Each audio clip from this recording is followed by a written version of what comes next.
Welcome back to the Pesky Report. Little different look. We're doing a little live stream here as kind of a therapy session for the Red Sox, since there's absolutely no news to talk about. There never is. Not at this juncture. I also, pardon me for being a little spacey at the start of this. I was trying to link this to my Twitter account, but forgot I am not a premium user anymore. So I'm now texting Matt to let him know that I'm using his Twitter account. Um, but how you doing, Derek? We're doing. No, it's this is an interesting one. This is the time of year where I feel like everyone just loses their minds, even though nothing typically ever happens at this time of year, or at least nothing major for the most part. And we're now this weird spot post winter meetings where not a ton happens, but everyone's expecting something to happen. And with the off season not really having any deadlines as to when anything needs to happen outside of the posting period for some of the Japanese players, coming over from the NPB, there's no real timelines on anything. So outside of Murakami, Okamoto, and Amai, every free agent could wait till February if they wanted to. Obviously, that's not going to happen. You know, free agents will sign here and there. I said every free agent. Maybe the big ones might all wait till February, but we've seen a couple minor signings the last couple days. Nothing big, obviously, nothing. No Pete Alonso to the Orioles or Schwarber back to the Phillies. Nothing on the pitching side of things, on the kind of for the starters. But this is the time where I think everyone kind of gets a little bit anxious, waiting for that thing to happen. And it's kind of a matter of when, not if, because eventually these guys will sign. It's just when. And I think that's what kind of gives everyone a little bit of anxiety, just kind of waiting and not knowing how long you're going to have to wait.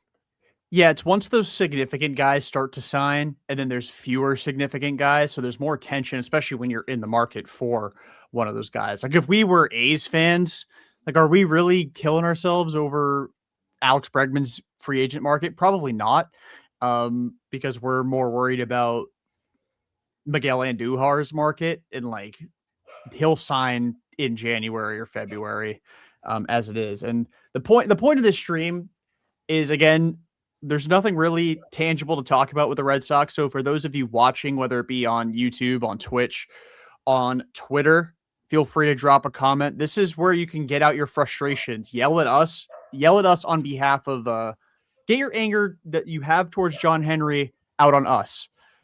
Throw out some hot takes, throw out some trade packages. We've got baseball trade values on standby. We'll add our own commentaries. We put them into the deals or into the trade simulator, and we'll talk through it. We'll flash the comments on the screen as well.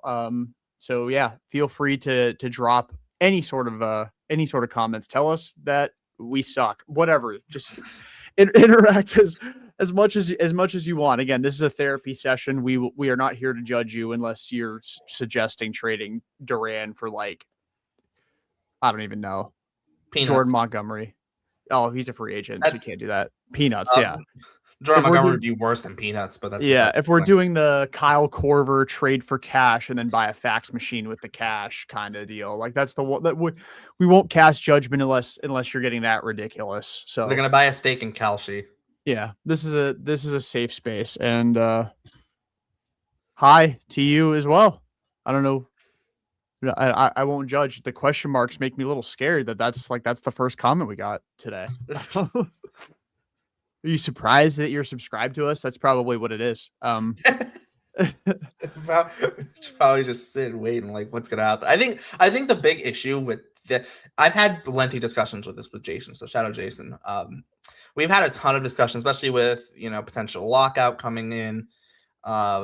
We've had a lot of talks. How do you fix the offseason? And every single thing we come up with is either too complicated will never happen, or a mixture of both, or it's just not feasible. Like, even if you think it could happen, you just know it's not, because it's, baseball also too just doesn't do things in a way like, oh, put a period where teams can only sign players between this time and that time. They're never going to do that though. Like, And if they even though do, it makes sense, it's gonna be the end of that time frame that those guys are gonna sign anyway. It's all you're doing. exactly. All you're doing is just like, okay, they have to sign by December 31st, which I guess Yeah. now that it's December I mean, 18th. my thought process was make free agency start after the Rule 5 draft. That was my thought process. You're Do 5 draft the beginning of winter meetings and then have free agency start the next day. It's not a bad idea. So you're just limiting the amount of time, and then there's like a tampering period or something like that Yeah. we see in the NFL. Yeah, and that's other the entire leagues. winter meetings. Yeah. That's So the entire winter meetings. yeah, it's not a bad idea. I do agree that there needs to be something that makes free agency a little bit more exciting, because at the end of the day, this is an entertainment business, but it's also a business. Like, these guys have to decide what their future is. But also, So free agency starting like a week after the World Series. It's like nobody's signing right away. Like, these teams have yeah, other except for Josh priorities as Naylor. well. Yeah, except for Josh Naylor. Yeah. But like, these teams have other priorities. Like, it's like the whole thing of like, I pitched to Jason the idea of like, it would never be able to happen. But if they could find a way to get the MLB draft in the offseason, it'd make everyone's life easier. Because, especially like during the season, because the issue with like trades mid-season are GMs are so, and front offices are so geared up for the draft. And now that the draft's in July, they're basically up until July draft focus, and then they only have like 2 weeks to really lock in on the trade deadline. Right? Yeah, That's why we don't see trades happen in June. yeah, the draft being in July really throws me for a loop. I Yes. don't agree with that being. I get why that's Yeah, a thing. because the issue is you can't be sending kids, having guys go into college for a semester, and then their first semester in college, or they return the semester after they return for the first semester of their senior year, and then they get drafted, and then it's like, well, they just spent a semester at college for what reason, right? Or these high school seniors, are they going to have to not commit to college and wait, right? It ends up being really weird, so it doesn't really work. But I was like, what, like, because like in the NHL teams, like if you draft like in the NHL, you're drafting guys like basically out of high school at like 18 years old. And if they go to college, the team still retains their rights, right? Even if they go to college. And I'm like, if only MLB could do something like that, but they get so complicated because they're also drafting guys out of high school. I mean, out of high school and out of college. So it just becomes. It's too early for rage bait with the Nick Castellanos trade. Let's not do that. No. Let's not do that. If that Well, were also that's bad rage bait as well. That's we need like throw something a little bit more believable if you're gonna try that. 3 out of 10 rage bait.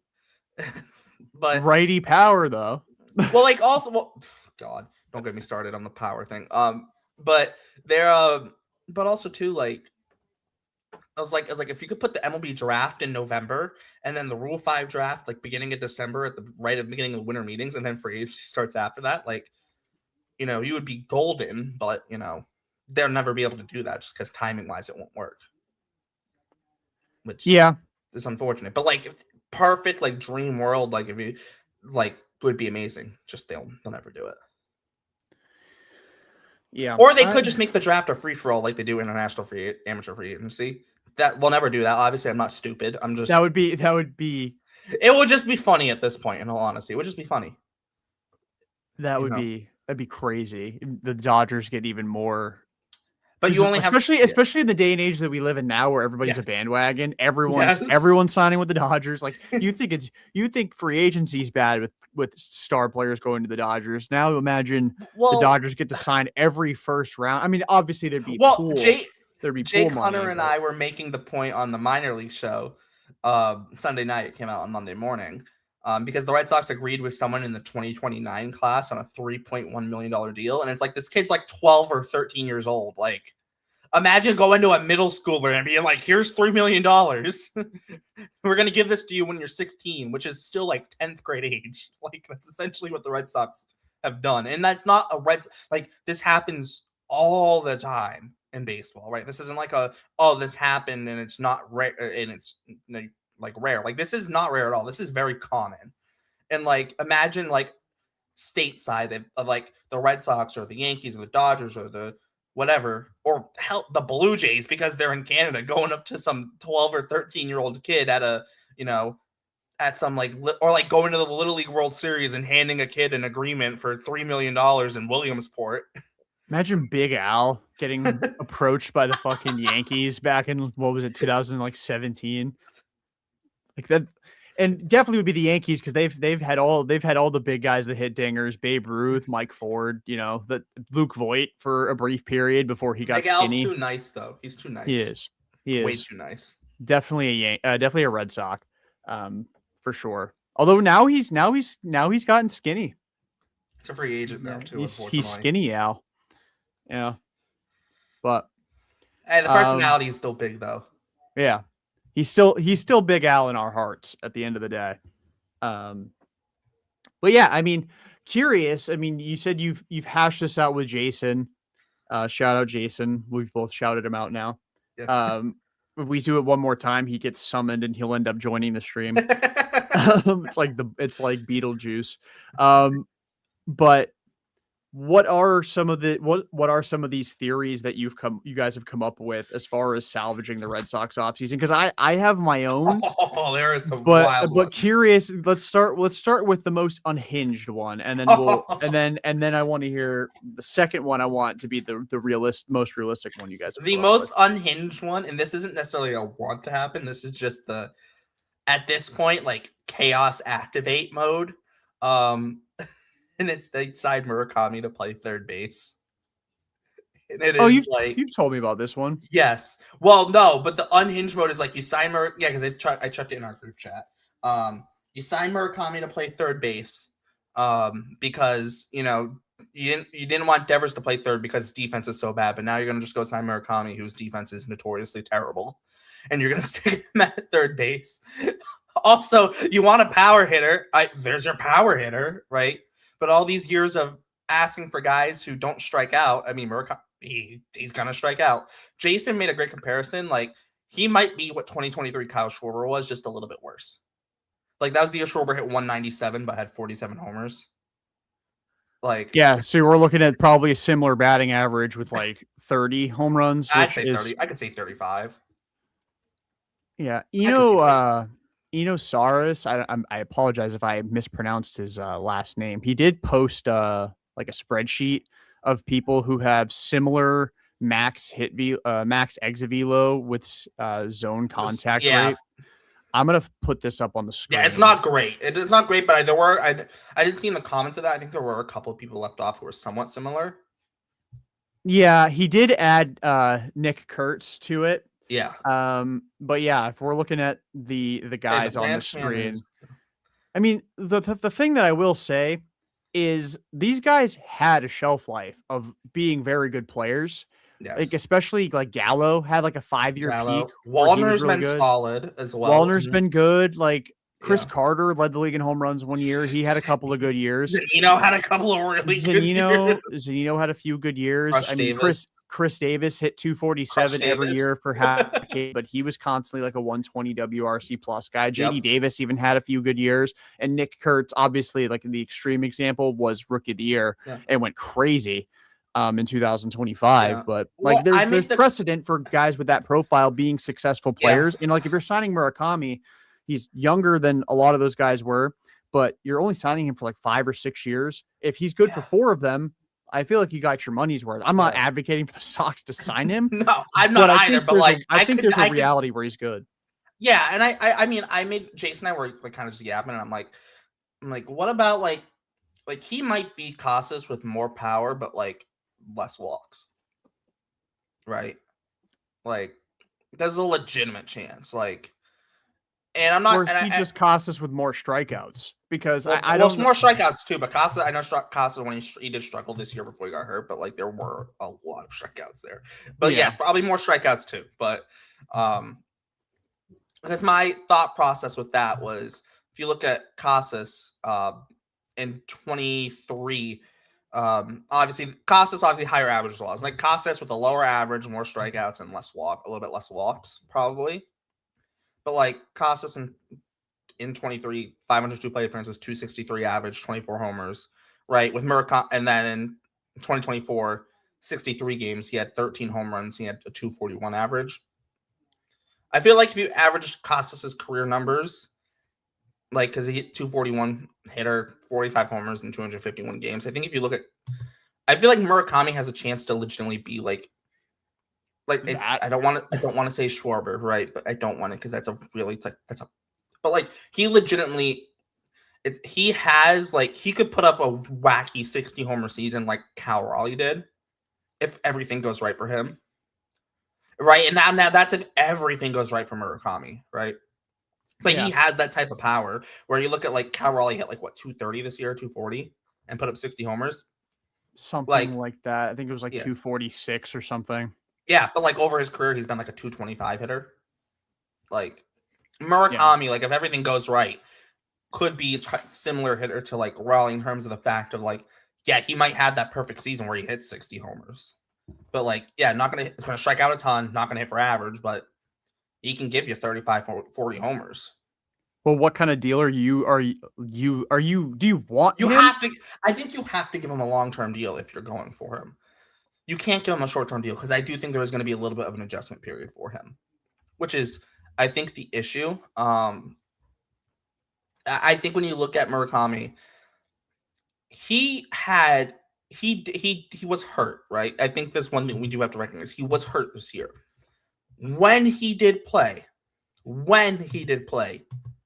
he was launching balls into orbit, right? He played in 56 games this year. He hit 22 home runs and had a 211 weighted runs created plus. And those 22, that's in an extreme dead ball Japan. Extreme dead ball, right? I'm not saying Murakami is going to come over and be super successful, but there's no hitter that has come over from Japan with that that kind of power potential. I mean, the guy broke the single season home run record for most homers in a year by a Japanese-born player in the NPP, right? Yeah, He legitimately, like, if you're talking 80 grade power, he has that, right? Nobody yeah. else, like, who else has 80 grade power? Like Schwarber. Schwarber, and like that's probably it. That Kurtz maybe, but also like I think how Kurtz much of is, that was the Sacramento air because that ballpark the ball flies out of yeah, there, but I wouldn't especially say for he had lefties. 80 grade power though. I'd say he's probably closer to like 70 grade power than 80. Yeah.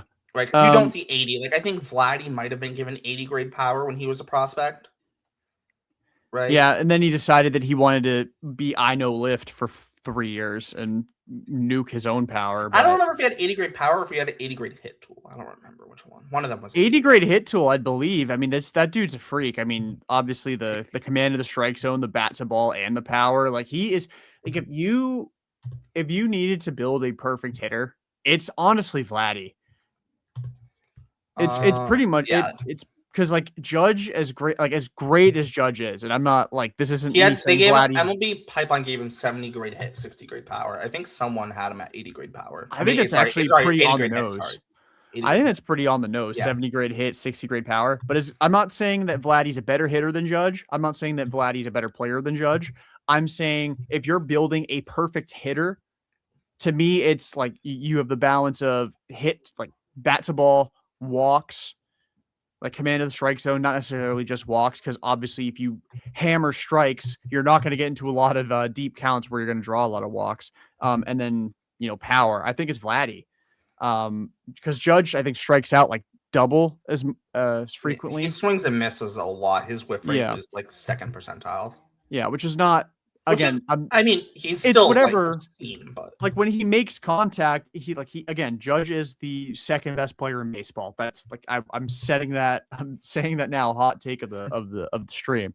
But I think if you're building the perfect hitter, it is Vladdy. Nobody really comes close to that, like that level of bat to ball, command of the zone, not whiffing. yeah. I think the other thing I've mentioned, the big one I've mentioned with Jason though, is signing Bichette at like any whatever. Like, and I am of the belief that like Bichette could play second or third base. Like full belief that he could play either. Right. And the Bregman thing is interesting in terms of like maybe the Diamondbacks being interested. just because the Diamondbacks signed Bregman, like they could still just keep Cattell. Like he's on a team friendly deal, right? I mean, Yeah. that infield that they could roll out with Bregman at third, Perdomo at short, and then Marte at second, just like It's one of that's the a best defensive infields in the sport. It's one of the yes. best offensive infields in the sport. Like again, like I seriously think I'm with John Gambadoro of Arizona Sports on this, where I think it's about getting the bigger market teams to play ball because there is recent precedent of the Diamondbacks swooping in and snagging a guy. We saw it Yep. last year with Corbin Burns. We saw it. I Albeit mean, it seemed like Burns wanted to go there, but yeah, Burns did seem to want to go there. I think he's from there. yes. So it makes sense. Although Bregman's got a home there in Scottsdale. And he's So from New Mexico. and he's from New Mexico. So there's it's not an insane thought that Bregman would land there. They also have a talented roster. It just felt like there was something, and maybe it was Cattell. I mean, the way that players wanted to point the fingers, you'd think it was Cattell that blamed that bears the brunt of the responsibility for the missing the playoffs. They also But yeah, desperately need pitching, though. That's I think, they and I think do. that's why if the Red Sox are reluctant to trade pitching, trading for Cattell doesn't make a ton of sense. Then, No, it doesn't. right? But Like, what is the package that you're willing to give up for Cattell Marte? I think it depends. I like if it's up to me, I'm not giving up Early or Tolle in any trade, just because I feel like the upside's way too high with those guys. The issue is if the Diamondbacks are trading Marte, I think they have to come away with one of those two, right?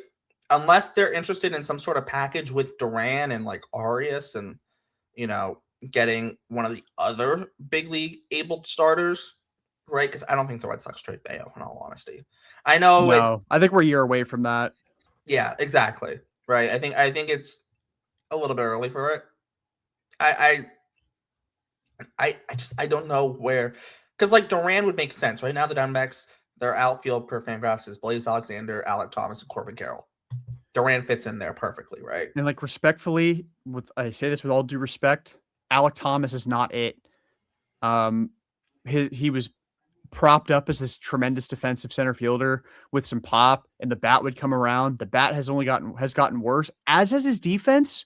Like his Yeah. defense he doesn't grade out very well in center either. If you don't want to give up on him and you can kick him to left field and put Duran in center and let the athleticism kind of take over. But like imagine an outfield of Corbin Carroll and Jarren Duran.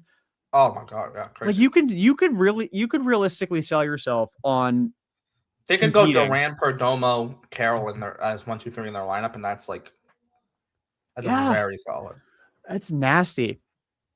And then My if they only want to, concern on that would be, and at least for that is like Carroll and Duran are somewhat similar, like speed first outfielders, like, and they both like Duran strikeouts more than Carroll. I know Carroll obviously more power potential there, but like they both do strike out a decent amount, and so it's like okay, they are a little bit similar profiles, they are. right? I think that's the only Corbin thing. Carroll is Jarren Duran, but a little bit better at everything. Yes, basically, yes.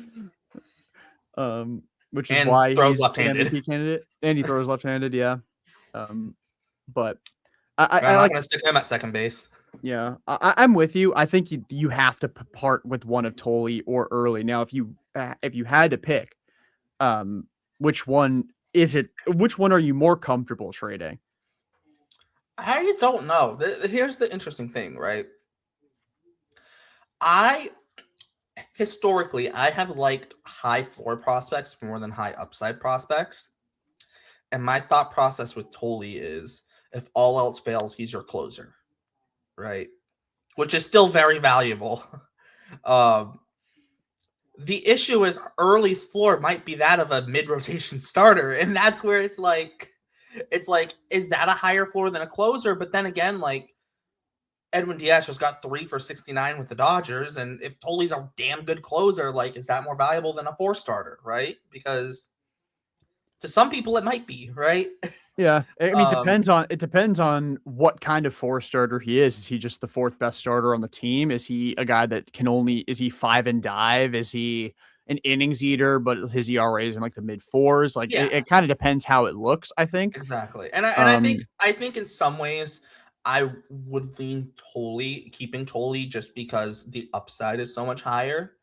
Whereas, not that I don't think Early can be really good. I like Tolley has legitimate like front line of the rotation upside, whereas Early I don't think has that same upside, right? Yeah. It does not mean Early cannot be good, right? Early could legitimately be a number 2 starter. Legitimately could be. Tolley could be an ace if everything pans out. Yeah, we're talking like again, it's what makes the conversation so difficult and like which is why when we see all the takes on Twitter about like, oh, it's super easy to just make this trade. Like one, GMs aren't just on the phone with the GM of that other team all day. That's not how that works. Second, like this is a very difficult conversation to have for us, and we have zero power over this Also, we've decision. had Tolley on the show, so let's keep Tolley. We have had Tully on the show as Matt's brought up. Early hasn't been on the show, so but A little bit of bias. It's a difficult call to make. For me, I'm with you. I think I would have less of a hard time hitting send on the trade if it's early. Because I think I'm with you with it when it comes to pitchers. Sometimes I like to go with the safer bet, and I think Early is the much safer bet because he's got so much better feel for his secondaries already. But the thing is, Tolley's fastball is so much better. It's absurd. It is like it's crazy how much better his fastball is. Where if he even adds one secondary, and he talked about it in his interview with us about kind of some of the stuff he's working on in the off season as far as body efficiencies, adding more, to his cutter, adding, getting more out of his secondaries than he was able to get in his cup of coffee in 2025. I think for me, the package that I think makes a lot of sense for both parties is Duran and Connolly Early. That's the package that I think I've settled on. The question becomes like they want Marcelo Meyer. Breslow seems to think the Red Sox can get that trade done without including Meyer. But the thing is, if you're trading Marcelo, that it means two things. One, you can't You, let lo- Bregman go. you lost your Bregman leverage. Unless your leverage is Bo Bichette. Bo Bichette, Yeah, which I think it could be. it could be. I literally just said like 5 minutes ago, I think Bo can play third base. Yeah, it could And be. I would honestly, hot take, I'd take Bo over Bregman. Like, I See, would. it's a similar for me. It's a similar conversation to which one are you more comfortable trading, Early or Tolley? Like for me, like I think if we're going based on, I mean, the floor for Bo Bichette, I'm not counting 2024 against him. Like Yeah, that year, no, that he was hurt. chalked that year up to injury. His floor as a big leaguer has been a 120 WRC plus. We've already seen, I think, 3 years of Alex Bregman below that, at least two. I And know injury 2024, concerns. There are and injury concerns there as well. he's had like a significant quad injury twice in his career. Now that can be chalked up to it can be fluky, whatever. But so it means two things for me. If you're trading Marcelo, one, you have to land Bichette or Bregman. Yeah. Two, you are pretty damn confident that Franklin Arias is going to be an effective big league player. And there's questions about whether or not he can hit enough to sustain a big league career, a successful big league career. Are you able to survive having multiple Cedar Rafaela archetypes in your lineup? Defensively, I think he can. Offensively, he's got to add a little bit of damage to his game for me to think he can really stick. For me, the floor for being content with trading Marcelo for Cattell, as far as Arias is concerned, is he needs to be somewhere between 2024 or 2023 and 2024 Anthony Volpe. Yeah, I feel like Arias is like I've made the Bogarts comp, and not in terms of like exactly like player type. Obviously, Bogarts is bigger, but like where Bogarts as a prospect was like, I think the big thing for him was like he does a lot of things really well, but he doesn't do anything like great. You could argue maybe the hit tool was great, but even then, I like there wasn't a ton of arguments that it was great. It was more that it was good, but not like elite, right? And I think Arias is almost in that same Mm-hmm. boat. He does a lot of things really good, but is there anything he does great? I don't know. But he's so well rounded, right? And He's almost like I hate saying this. He's almost like right-handed Marcelo Meyer if Meyer wasn't like the number one prospect in his draft class. If Meyer was like the 50th prospect in his draft class, like Yeah, that's what I think I Arias can get is. behind that take. Because Meyer To, is like because Meyer does like it's not Roman Anthony with the crazy skills of like Meyer is going to do everything good. He's not going to stand out in terms of like he's not going to hit 35 homers most likely. He's not going to hit 300. He's not going to, he probably won't win a Gold Glove just because of how hard it is to win a Gold Glove nowadays, right? Especially at shortstop, right? At shortstop he probably won't win a Gold Glove. But he's still going to be a solid defender. He's going to be a solid bat in your lineup. He's not going to do anything that's going to go over the top. Like, he's not going to win any MVPs. But he can be your everyday shortstop for the next 10 plus years, if you believe in him, right? And he's going to probably get some all-star appearances in there.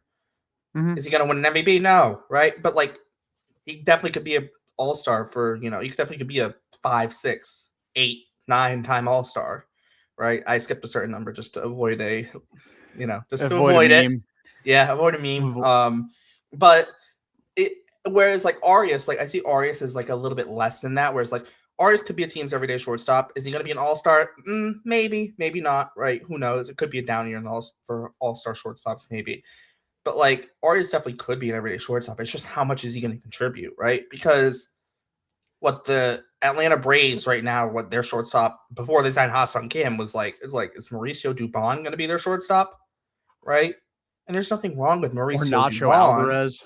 Yeah, there's nothing wrong with Mauricio Dubon, but like, that shouldn't be your starting shortstop, right? And I think that's the concern for Arias is like, yeah, he obviously doesn't have as high as a floor as Meyer does, but like, who knows, right? I had previously been against trading Arias. I'm not against it now. It's just depends on what it's for. I think is more so the thing because it's one of those things. And I mentioned this on the minor league show. Jake and I kind of went into this a little bit. I know Jake wrote something for Beyond the Monster, kind of on the idea of like you do need to develop talent in the minor leagues, and yeah, that talent might be used in trades, right? But I brought it up like Brandon Clark, right? They draft him, gets a $400,000 signing bonus, and a year and 5 months later, he's your lead piece in a Sonny Gray trade. That is a win for the Red Sox, right? They turned a guy that they gave a $400,000 signing bonus to into Sonny Gray, obviously with Richard Fitz. But then if you kind of look at the Fitz side of it, you turn one kind of crummy year of Alex Verdugo into Weissert, Nicholas Giudice, who's still in the system, 2 years of Richard Fitz, and now part Sonny of Gray. Yeah, now Sonny Gray, right? So like if you take one crummy year of Verdugo that you traded away and a $400,000 signing bonus that you gave Brandon Clark, you turn that into Sonny Gray plus Weissert plus a prospect that's still in your system. Oh, and you still have the 2 years that Fitz was up and down between the big leagues and AAA before you traded Fitz as well. Yeah. Like that like stuff like that is a win for the Red Sox. And those are small wins. A lot of people are going to be like, well, why does that matter? But like overall, things like that do add up. The question now becomes with someone like you trade away someone like Clark, it's okay, who's coming in the system to replace him, right? We like the Red Sox that you trade away Teal, Montgomery, more so trading away Montgomery and Teal, right? The question is who's replacing those guys? Montgomery's their top outfield prospect, and they've traded away now Tibbs and Earhart and et cetera, Justinson, right? And you trade away Teal, it's who's the next one up. There's replenished kind of that catching depth in the system now. Now the question is on the outfield side, who's going to be that next guy to really kind of step up? On the pitching side, they've done a great job, right? Bayo leaves the system, and you start seeing guys like Dobbins getting called up and Fitz, but then you bring it, and you have coming right behind Tolley, Early, etc. Sandlin, right? And now you draft Kyson Witherspoon. You get Anthony Ianson, Marcus Phillips, right? And you kind of have this cycle where you trade away Brandon Clark, but yeah, look who's debuting next year in the system. Ianson, Phillips, Witherspoon, et cetera, run down the list, right? So I think you have to have everything. And for the Red Sox, like just trading Meyer away for a big leaguer, right? Where especially like not Marte necessarily, but just trading Meyer for the sake of trading Meyer, I don't think is the right move because there's so much he can still give you over the next 6+ years. Although it is interesting they haven't signed him to an extension yet. That is the interesting. He's the only one from that big three that they have not extended. The only other one the only other one from the big four they traded. Yes. And they're apparently interested in bringing him back, apparently. And they are apparently interested in bringing him back. Maybe they'll trade Marcelo for him. Who knows? No, the White Sox don't need a shortstop. So that's true. But they don't really. I mean, they could use a second baseman. I mean, Colson Montgomery and Marcelo Meyer up the middle is pretty nasty. Yeah, but Chase Majoff, respect Chase Majoff. I don't. It's not a disrespect thing. You can stick Majoff at third. Hey, Miguel Vargas goes to first base. Whatever. To quote Jake, he's a fucking ball player. Okay. He is. He is. There was a period of time where I missed him more than Kyle Teal last year. It was mostly. I think there was for a few people. Mostly during David Hamilton gate, that stretch of play. Well, the thing with Majoff too, it's like he hits right-handed too. Like this lineup was so left-handed heavy. It was Majoff. It's like he also hits right-handed. He doesn't strike out a lot. Like, and Yoshida was like often. Lord knows where. The glue factory. It was, I don't know where he was, but it was like, my man was being a GTA NPC. Yeah. It might have been a GTA 6 NPC considering how long it took for him to get back. That's very true. Although he did come back, unlike GTA 6. But it did get delayed several times. Yeah, it got delayed several times. That's more to the point. Just to put a bow on my Arias point, this is the average first 2 years for Anthony Volpe in Major League Baseball. It was 3.3 WAR, 16 or 17 home runs. I'm gonna round up in all the half cases. 25 doubles, 6 triples, 17 home runs, 60 ribbies, 26 stolen bases, an OPS of just 661. But I think from a counting stat standpoint and a WAR standpoint, because the defense is why that WAR was so high. I think that's perfectly fine. The only problem is you'd have 2 of those guys because you'd also have Cedon doing the same exact thing. But Cedon is also too with center field and the Red Sox. Those are the two most important defensive positions on the field. Well, no, it is, but like but you make the argument Red Sox have Meyer, right? And I know it's if you trade Meyer, but like still like Red Sox have Meyer, like you don't need to get rid of Meyer. Also, too, Arias is a little small for the shortstop position. Yeah, but BA seems to really think. I mean, I know that soft prospect. I think he can stick it short, but he is short he is a little bit small for the position. Yeah, that is true. I do think he can stick there, but if you're just going by like size, like height, like a little bit small. Not a lot of small shortstops out there. Yes, there's not a ton of them. Mookie Betts is playing shortstop, right? Like I'm not saying Arias, like Mookie Betts is short, like for a baseball player, right? But he's playing shortstop, right? So I'm not saying Arias can't. It's not, especially traditionally, it's not common. But also, in the same breath, like if in an effort to maybe preserve Ketel's body, because again, in this hypothetical, like we're trading Marcelo Meyer for Ketel Marte. Like there's nobody else out there that I'm looking at and I'm saying, yeah, I would trade Marcelo for him. Ketel, I think about it. Obviously, depending on what the rest of the package looks like.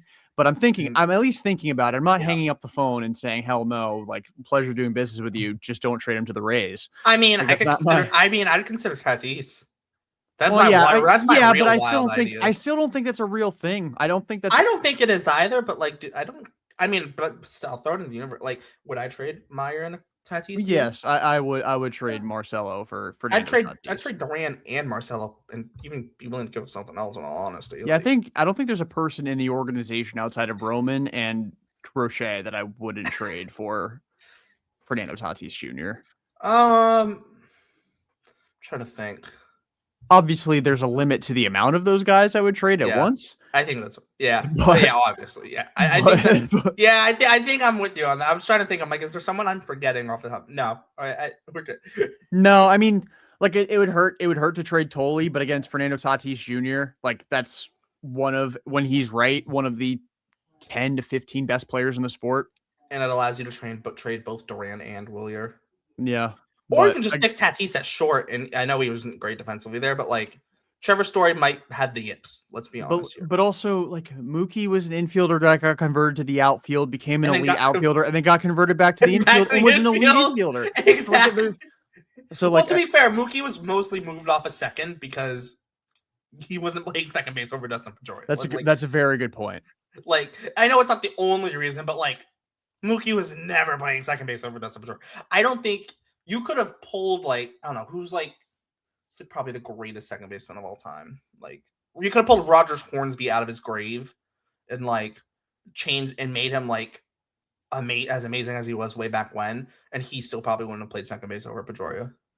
Yeah, I don't think displacing Dustin Pedroia would have been in the Red Sox best interest. Because you want to talk about a guy that would have 100% requested a trade if he had been like. I don't think he would have requested a trade. I think he would have tore the clubhouse down. Yeah, you thought Devers reacted poorly. The premise of having to switch positions, like pause, but Pedroia would have set the clubhouse on fire. Well, also too, because if you move Pedroia off second base, where is he gonna play? Like DH, but then you have David Ortiz. Yeah, exactly. There's nowhere else. Pedroia Although to be fair, Dustin Pedroia or David Ortiz retired after 2016, and Mookie really broke out in 15. Yeah, but they moved Mookie when he was in the minor leagues. Yeah. But also too, like Pedroia played like one game in left field for like the USA like collegiate team or whatever, and like got like a black eye because he got hit in the eye with like a fly ball or something. So like I don't think Pedroia was gonna play anywhere else. Yeah, because that team had like it was like Pedroia, Ian Kinsler, and there was like a couple other like good shortstops on that team. Like I think Ricky Weeks might have been on that team or something too. Like I know. Wait, what team is this again? It was like the USA like college. Pedroia wrote it was in his like Pedroia's book that came out. Like yeah, I read that book when I was like 15. Yeah, long ass time ago. Yeah, it was a long time ago. I'm trying to think. ASU had a nice little pipeline going for a bit because they also had Ethier came out like a few years after Petey did. Yeah, Kinsler for a year. Kinsler took Pedroia's job at ASU when Pedroia got drafted, and then Kinsler took Pedroia's job in Boston when Pedroia got hurt, and the Red Sox traded for him. But yeah, I think I'm trying to figure out like what the like who was on that roster. Ricky Weeks is a deep cut. Remember when he swung and missed in the home run derby? Oh God! Oh, that's rough. Like he's the only person I think that makes Jazz Chisholm's home run derby look acceptable. Because I don't think he homered. No, but I don't think he homered, and that was the 10-out system, so he could take every pitch he wanted to. He swung and missed. And I think he also had like a pop-up to shortstop in the derby. Like you want to talk about a dude who wasn't ready for prime time. And that was only, I think that was at Chase Field, if I remember correctly. It was one of the just worst performances I've ever seen, regardless of profession. Oh, JJ Hardy was the shortstop on that team, I think. Oh, okay. JJ Hardy, another deep cut. JJ Hardy pissed me off when he was a Baltimore Oriole, by the way. Remember that little, I think he had a grand slam off Buchholz that was like 302 feet down the right field line. Like it literally snuck out. Yes. Shortest home run I've ever seen hit off of Clay Buchholz, of all people. You needed another excuse to give Clay Buchholz as to why he got rocked. I got peskied. But anyway. Yeah, that's anyway. I'm looking for see if there's anything I can find, but I'm not. Well, while you're looking, moving on to another Red Sox offseason topic here is the need to move an outfielder. And the most recent reporting we've seen, and I don't know if this is me reading too much into it, but Jeff Passan this morning did like his MLB offseason update and did like a temperature check on the trade market. And Wilyer Abreu's name was not mentioned in the list of players that he had as available for trade. Duran was still in there. So I don't know if I'm reading too much into that, but it seems like, the what we all believed kind of all along, Duran's the guy that's going to get moved if it's any of them. But then the question becomes, what's the best trade package for the Boston Red Sox that involves trading Duran? I think at the beginning of the offseason, it was You're trading Duran with the hopes of finding a player at another position that you need help at. And like I know I brought up trading him for Ketel Marte earlier, but Duran's in a very difficult position because he's 29. No bad team is trading a good player for him. No good team is really in business in the of the mindset that they should make another part of their roster worse to acquire him. Unless it's like an obscene strength. Yes. So like which doesn't really exist. Which doesn't exist. Like I know that we talk about the Royals with Cole Reagans, but like you trade Cole Reagans, you have Chris Bubich, who's the rental at the top of the rotation. Like Seth Lugo wasn't good last year. Yeah, Michael Wacha's old. Michael Wacha's old, and as good as he's been since, ironically, really, I mean, he was good with the Red Sox, but like really good since leaving the Red Sox. And then like Noah Cameron made a bid for Rookie of the Year, but all of his under the hood, like nothing super impressive. It's a little bit scary. Nothing super impressive about him. Now that doesn't mean he's not going to be a very good pitcher, but like we're not banking on him. I wouldn't be banking on him emerging as an ace next year. Like they're not going to trade Cole Reagans for Jarren Duran. It'd be Duran plus, and Duran plus a considerable amount, in my opinion. Like the pitcher that I think Kansas City would part with is Chris Bubich. And like, I know that that's a guy that is very dicey in and of itself, a ton of injuries, rotator cuff at the end of the year is what shutdown is 2025. But numbers wise, one of the better pitchers in the sport, another lefty. He's a guy that I think I would be willing to put above Sonny Gray in the rotation, but the medicals, the fact he's a rental, but Kansas City would also have to add more. And one of the trade packages I proposed, which really upset a lot of Royals fans, which makes sense because catcher is not a position of strength for them. Sal Perez is old. They don't want him catching all the time anymore. But the trade package that I proposed for Duran was centered around Chris Bubich and Carter Jensen coming to Boston. The Red Sox send Duran, Kyle Harrison, and David Hamilton to the Kansas City Royals. I checked this on Baseball trade values today. I wrote about this 3 days ago, so it wasn't just me playing God in Baseball Trade Simulator and coming up with trade packages. It works from their surplus value model. Again, that doesn't matter so much in the sense that you have to add the context of the Royals don't really have a great catching room, period. Like Blake Mitchell's in Double A. They traded Freddie Fermin. They traded Freddie Fermin to San Diego. I mean, there's decent free agent catchers out there. Like there's still Victor Caratini. He's still available. Jonah Heim is out there, and he's a World Series champ. That means something. I mean, it did for Royals fans trying to prop up Sal Perez's Hall of Fame candidacy. And then obviously Sal Perez is still going to catch. He's not going to catch a ton. He probably catch like 40 or 50 games. Yeah, it's basically a backup catcher. Yeah. And then obviously DH. I know that Royals fans and some Red Sox fans proposed the idea of trading Duran for Vinny Pasquantino. I don't think people understand how, like, as awesome of a Twitter follower as he is, and like his counting stats were really good last year. 116 WRC plus and 1.5 WAR. He's not a very good defensive first baseman. He's weird. He's so weird for the first base position. Yeah, like he's conventionally a good first baseman, but he had 32 home runs. No, but like he's like his power profile, like. I remember seeing his power profile lines up more with like a Freddie Freeman type, which don't get me wrong. Freddie Freeman's really good, but like, I don't think Vinny Pasquantino is Freddie Freeman, right? Like, no, he's like baby Freddie Freeman. But yes, like, exactly. Like, but like, I don't think his ceiling is that. No, he's like a poor man's Freddie Freeman, which is nothing to scoff at. But I'm not trading Duran for him. And the whole thing, the Red Sox this entire offseason have been, we want a power bat, and if you're getting a power bat, they're probably going to play first base or third base. And Pasquantino is not that power bat, right? He's not, right? Yeah.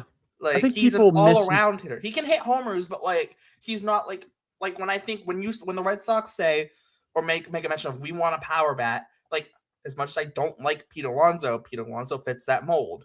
As much as I don't love the idea of Eugenio Suarez at all, like he fits that mold, right? Like if you want a power hitter, like Vinny Pasquantino is not a power hitter. He's a good all-around hitter, not Yeah. a power hitter, right? He's a good hitter that can hit for power. Yes. I would view Ketel Marte the same way. Ketel's an elite hitter that can hit for power, Yeah. but he's not a power hitter. He's just a dude who, when everything goes right, can run into 35. He's done it. He did it, I think, 2 years ago. He had 36. Yeah. I'm with you. I don't view Vinny Pasquantino as a power bat. I view him as a pretty good hitter that can run into a decent amount. I mean, his Savant page is nice. Like, I'll share it on the screen just so people can look at it and tell us we're stupid, because his expected slugging is like 73rd percentile or something. Yeah, but I like already, doubles help your. yeah, like a 456 expected slug, so 74th percentile. I mean, he's You know what Freddie Freeman's expected slug was last year? 460. Yeah, right, and he hit. but also Freddie's a much better first baseman than Vinny True. P. Like, Vinny's a DH. So I guess if you're thinking conventionally, a DH hits 30. Freeman. Yeah. And Nolan Shawnuel is a poor man's Vinny Pasquantino. I had to take a shot at Nolan Shawnuel. I don't know why, but like I've made him like my public enemy number he's one. He's homeless Freddie Freeman. For like literally, yeah. For literally no reason. I've just decided that not Vinny P, that Nolan Shawnuel's catching strays for me all off season. Just any chance I get, I'm like, by the way, the Angels need a new first baseman. Yeah. I wonder if I like, thing is though, like, we talk about like Willier maybe not being the one out, but like there are teams that like have consistently needed outfielders in the past, like Seattle, but then you look, it's like Duran doesn't fit there, but like Victor Robles was not good last year. It's like they could use a right fielder. But like then again, looking for outfield help. But like I'm looking at Seattle and I'm like, even if they do want Willier, like I feel like they'd just only be inclined to trade Luis Castillo, and he sucks away from home because that is such a pitcher-friendly park. Or Bryce Miller, who I'm intrigued by, but not enough to trade Willier, because that's exactly. It's funny because like I said, we sometimes take for granted how difficult being in that position is, like being the head honcho executive in baseball ops is. Like we just Willier to Seattle makes sense, but like I wouldn't trade Duran for Luis Castillo either.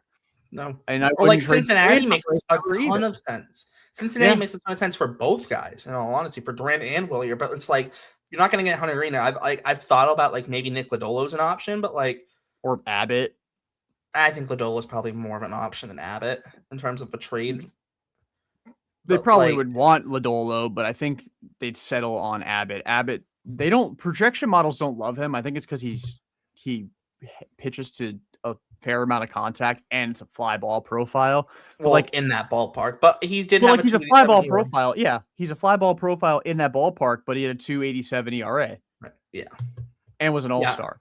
Yes, weird. He's a weird. That's kind of why I say like Lodolo, because like if you look at that rotation too, like Lodolo only has 2 years of control left, whereas Abbott's got 4 years of control left.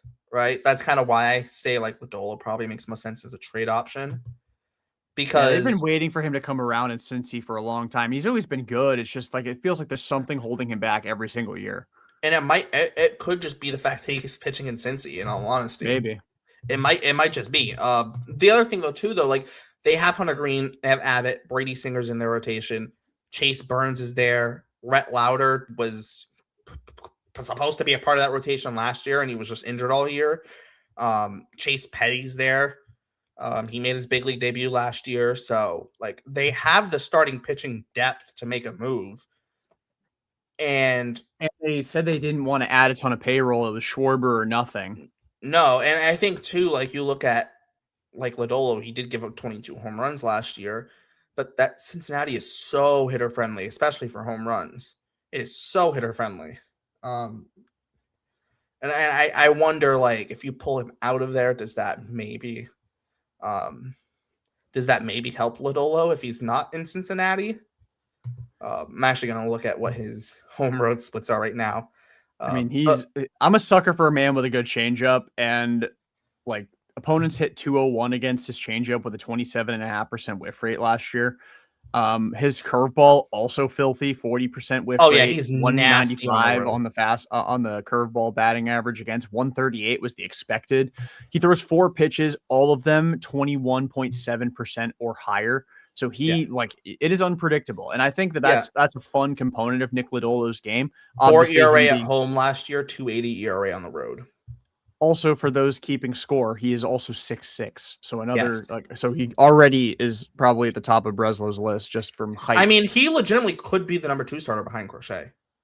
Like He's if you're talented enough. yeah, if you and especially you pulling him out of Cincy as well. Like I said, he had 281 road ERA last year. Yeah, Like he's a good pitcher. you go Crochet and then some order of Gray, Lodolo, and Bayo, 2 through 4. That's a playoff rotation right there. Yeah, And and I then mean, you just gotta figure out 5 then at that point. I think the Red Sox already have a playoff rotation though. I Like mean, I do too, but I get like that it should be better. Like I'm okay. Like I'm not gonna scoff at they signed Michael King. I'm gonna be like, oh, gross. They didn't need another pitcher. I might chuckle and be like, how about a bat maybe?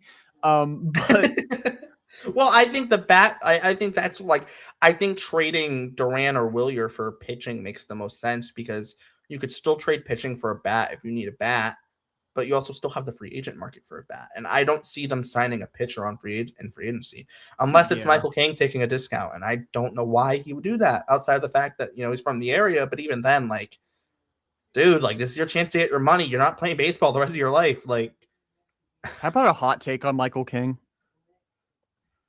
I'd give him 2 for 70. You know why? I kind of love that because I said my hot take if Gino wants to take like 2 for 60, and I'd take that over Bregman at like 5 for whatever. Yeah, I mean, because you're trying to buy out those next 2 years, or maybe to make it more fair to Michael King, instead of absolutely hoeing him out of a huge year for him free agency wise, because he'll be 32 if you sign him to a 2 year Yeah, deal. give Make him it a like one one plus for one.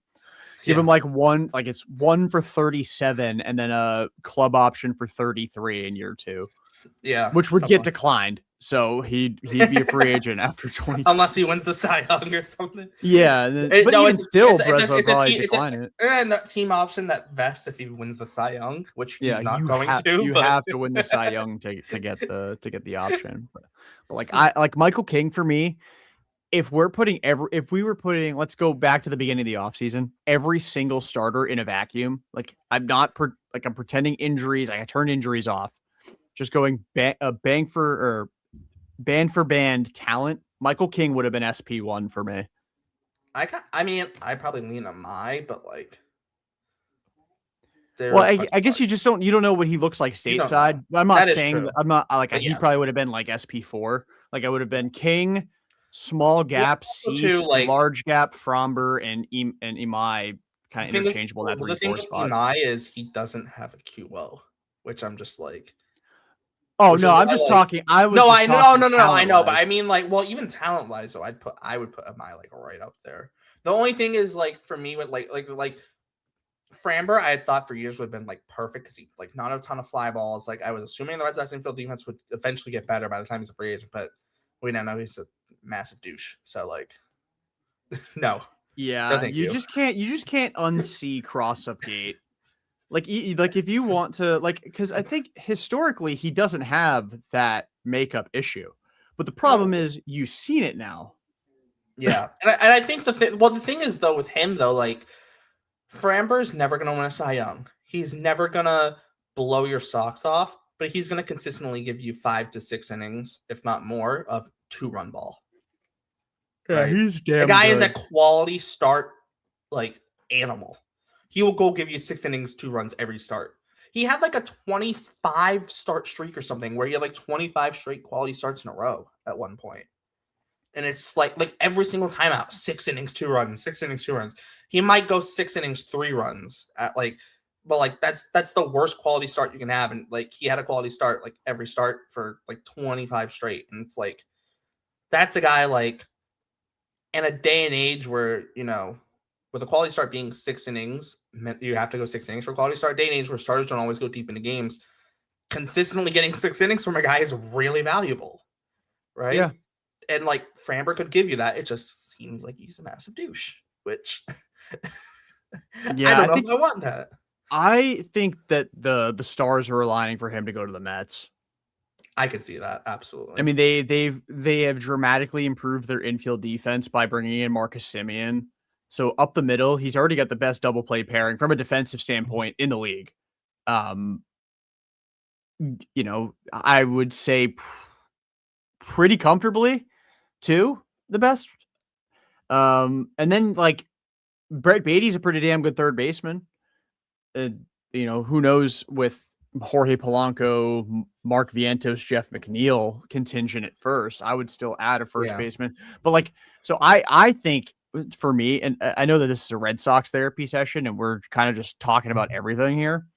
But for me, like if I were the Mets, I'm banking on that being just a disgusting lapse of judgment on Framber's part. I'm giving him the money, getting him in the building.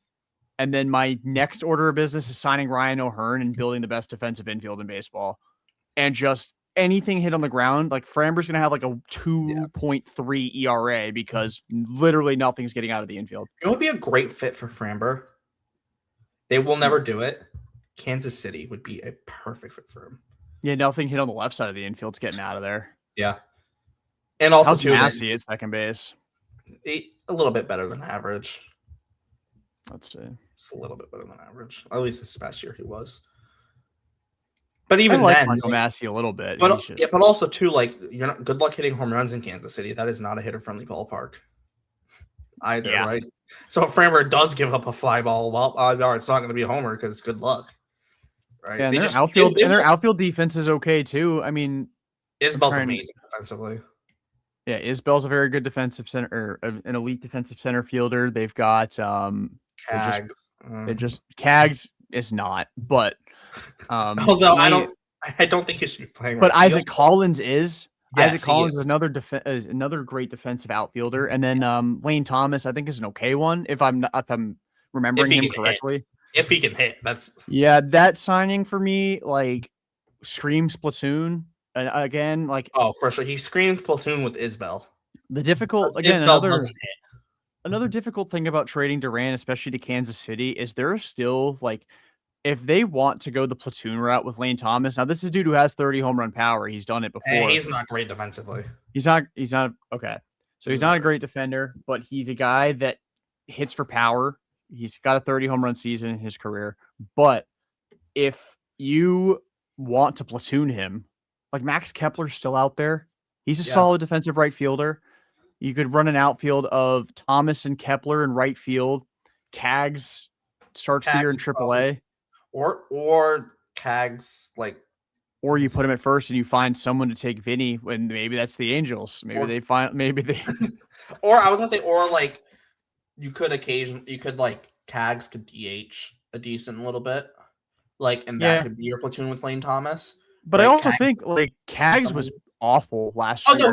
No, he was. But I'm thinking along the lines of Cags plays some games in right. He'll play at first when Vinny doesn't play, and then he'll DH when Salvi catches, right? And then Cags doesn't play against lefties. It's kind of where my brain's at. In that I just don't know if I'm Kansas City, that I feel like the offseason was a success if Jack Caglione is on the opening day roster. Just on the opening day roster. You used a top pick on him. You're not going to have him be a bench bat. So he's going to be either your opening day right fielder, DH, whatever, or he's in AAA. The thing is, though, it's it's kind of crappy to say, but they already started his clock. That's their own fault for streamlining him to the major leagues. Now they were pretty desperate, and he did make it difficult for them, but he was not good. That's why you don't rush guys to the big leagues, though. Like Nolan Shawwell, you don't want to rush. So this is why Roman Anthony even took 3 years to get to the big leagues, or not 3 full years, but you get the point. Yeah. Right. I mean, Cags was a freak in AAA. Maybe you can live with him being your opening day right fielder. I don't want to overreact too much to how bad he was. I mean, because even still, he had a 318 xWOBA. Like he had a 172 batting average on balls in play. It wasn't like he was striking out a ton, only 22%. It was just he wasn't good defensively though. I think that's the issue. He's a train wreck with the glove. 400 innings in the outfield. He had -7 outspoke average. Well, the fact that they played him in right field is like shows how desperate they were. Yeah. Like he really should play first base, in all honesty. So I think the perfect world. Hey, at least he's not as bad as Brendan McKay turned out. Yes, but yeah, that's very true. The perfect world for the Royals here is you're able to find somebody to take Vinny P. You move Cags to first, and then you bring in Duran to play the outfield, and you're running an outfield of Duran, Isbell, and Isaac Collins, and put them wherever the chips would fall. Have to put Collins in right at that point. Probably Collins and right. Unless it was Willier going to Kansas City instead, but I don't think Willier's a fit there because of the ballpark. No. Although lefties, I mean, Vinny P had 32 home runs for them.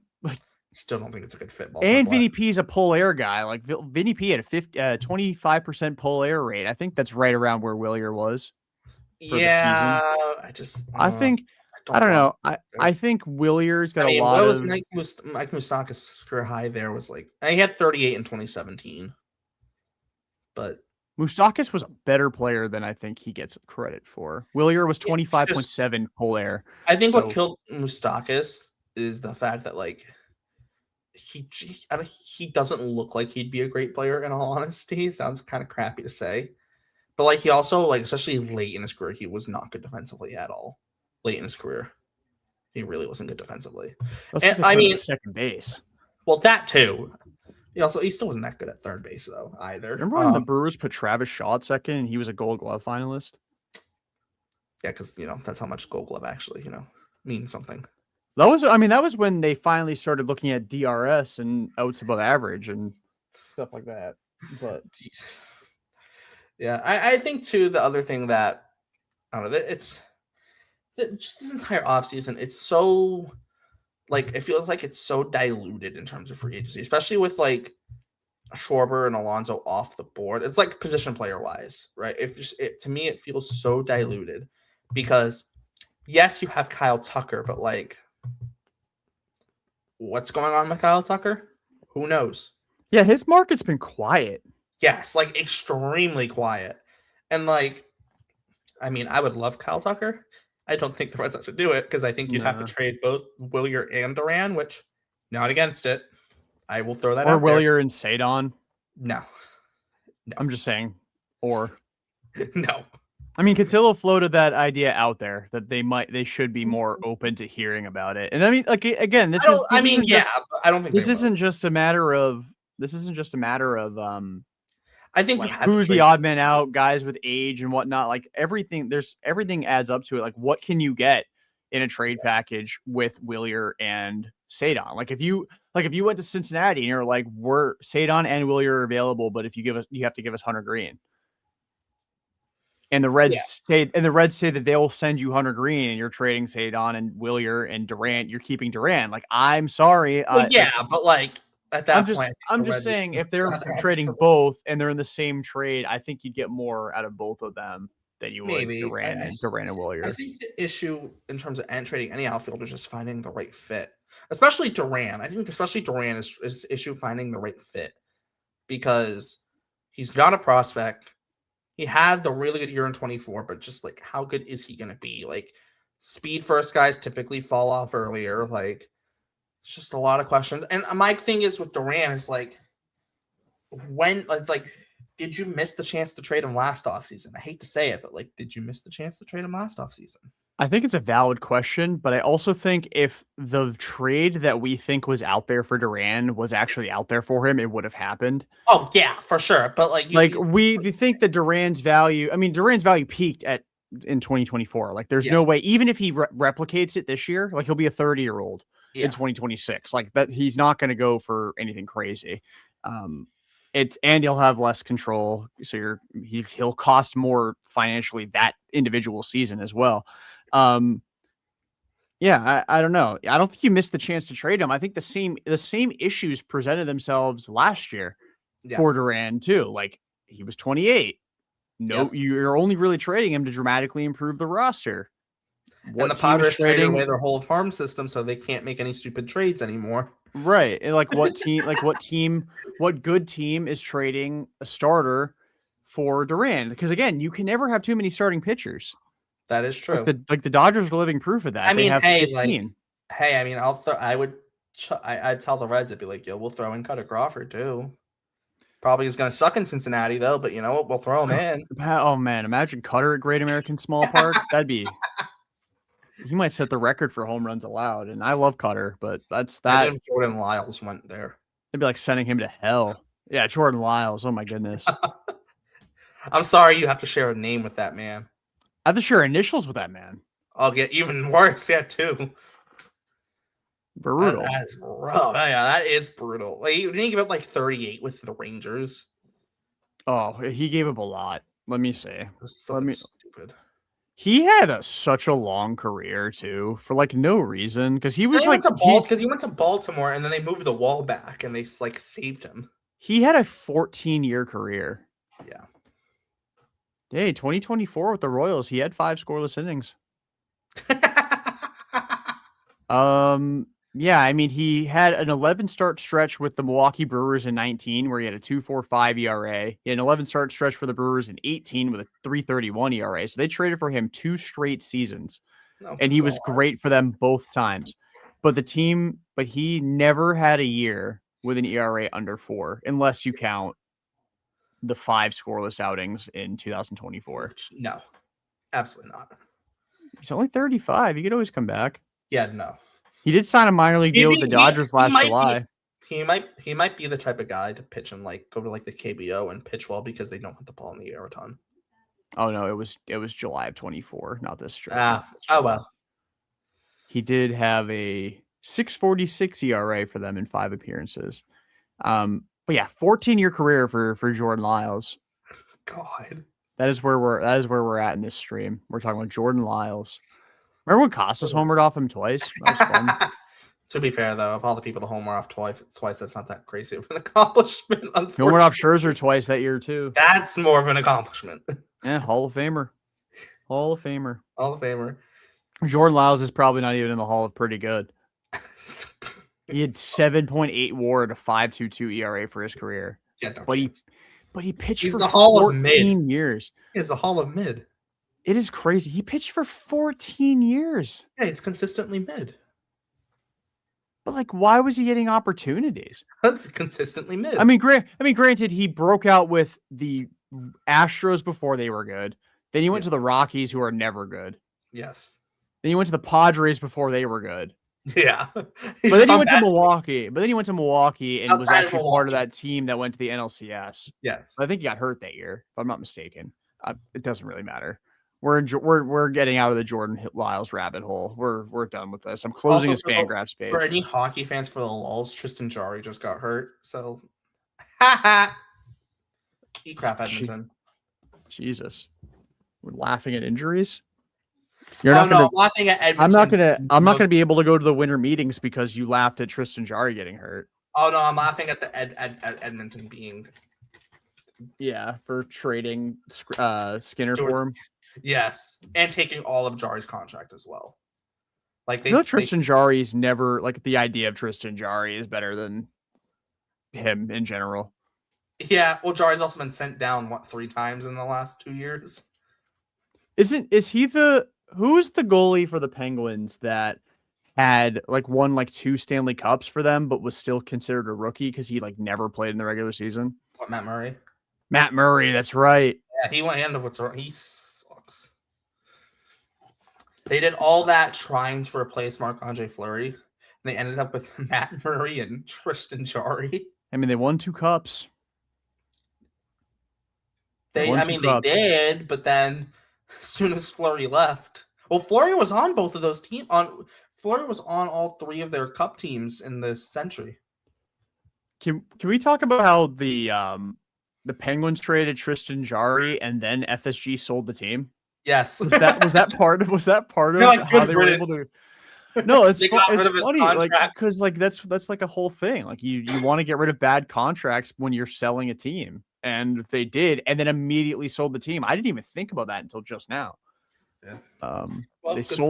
They traded Tristan Jarry, and then contract still isn't like amazing. It's not as bad though, not nearly as bad, but it's still not great. Yeah, they also have that Eric Carlson contract. They have the Chris Letang contract. That Chris Letang contract, it's under contract till he's like 40. Yeah, but he's a team legend. Like I get he is, but like you didn't need to give him a 6-year extension. Like he's under contract till he's like 42, I think. Like yeah, I mean it's kind of like having Xander Bogaerts under contract till he's 41. You're just kind of praying he retires at 38. You mean Anthony Rendon under contract for any period of time in his 30s? Yeah, did you see that? Did you see that report that yes. they might trade for Arenado? Like if they can buy out Rendon? Like, going for that is the most. No, I know that's the most Angels thing ever. Like talk about going in for round 2. You're like, oh my god, we finally are free from the shackles of Anthony Rendon. Let's go get Nolan Arenado. You know, it's even worse. After Arenado, they're gonna go get Ryan McMahon. And then after Ryan McMahon, they're going to sign 36-year-old Munetaka Murakami, who has -6 F4 the last 4 years, because he's in his end of Joey Gallo's MLB career. Yeah, but you know what? He's still going to hit 30 homers. He will. He'll be like Rougned Odor that one year where he had like 36 home runs and like a 50 WRC plus. God. That was fun. That's one of my favorite seasons in MLB history for anybody. Let me go back and pull this up because I really want to do it justice. In 2017, Rougned Odor had 30 home runs, drove in 75, had -0.6 F4 and a 56 WRC plus. That is maybe the greatest season of all time.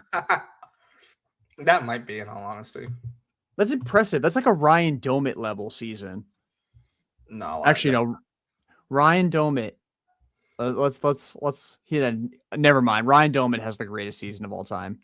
He probably is. 2008 Ryan Domit. Oh, he slashed 318, 357, 501 with a 123 WRC plus. Hit 15 home runs, drove in 69. Guess his F4. -0.9. If only it was that good. -3.1. Well, wasn't he also was terrible defensively? Yeah, his defensive value was -57.6.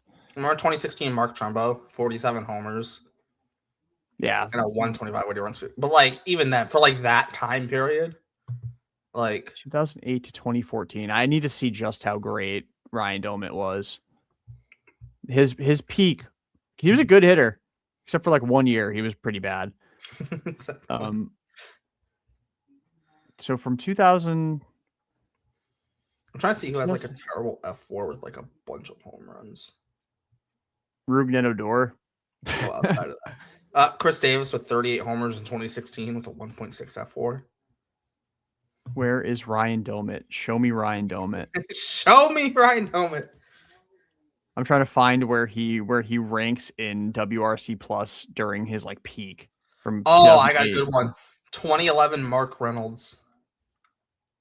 Where 37 homers, 221, 323, 483 slash time for 116 weighted runs per plus and a 0.1 F4.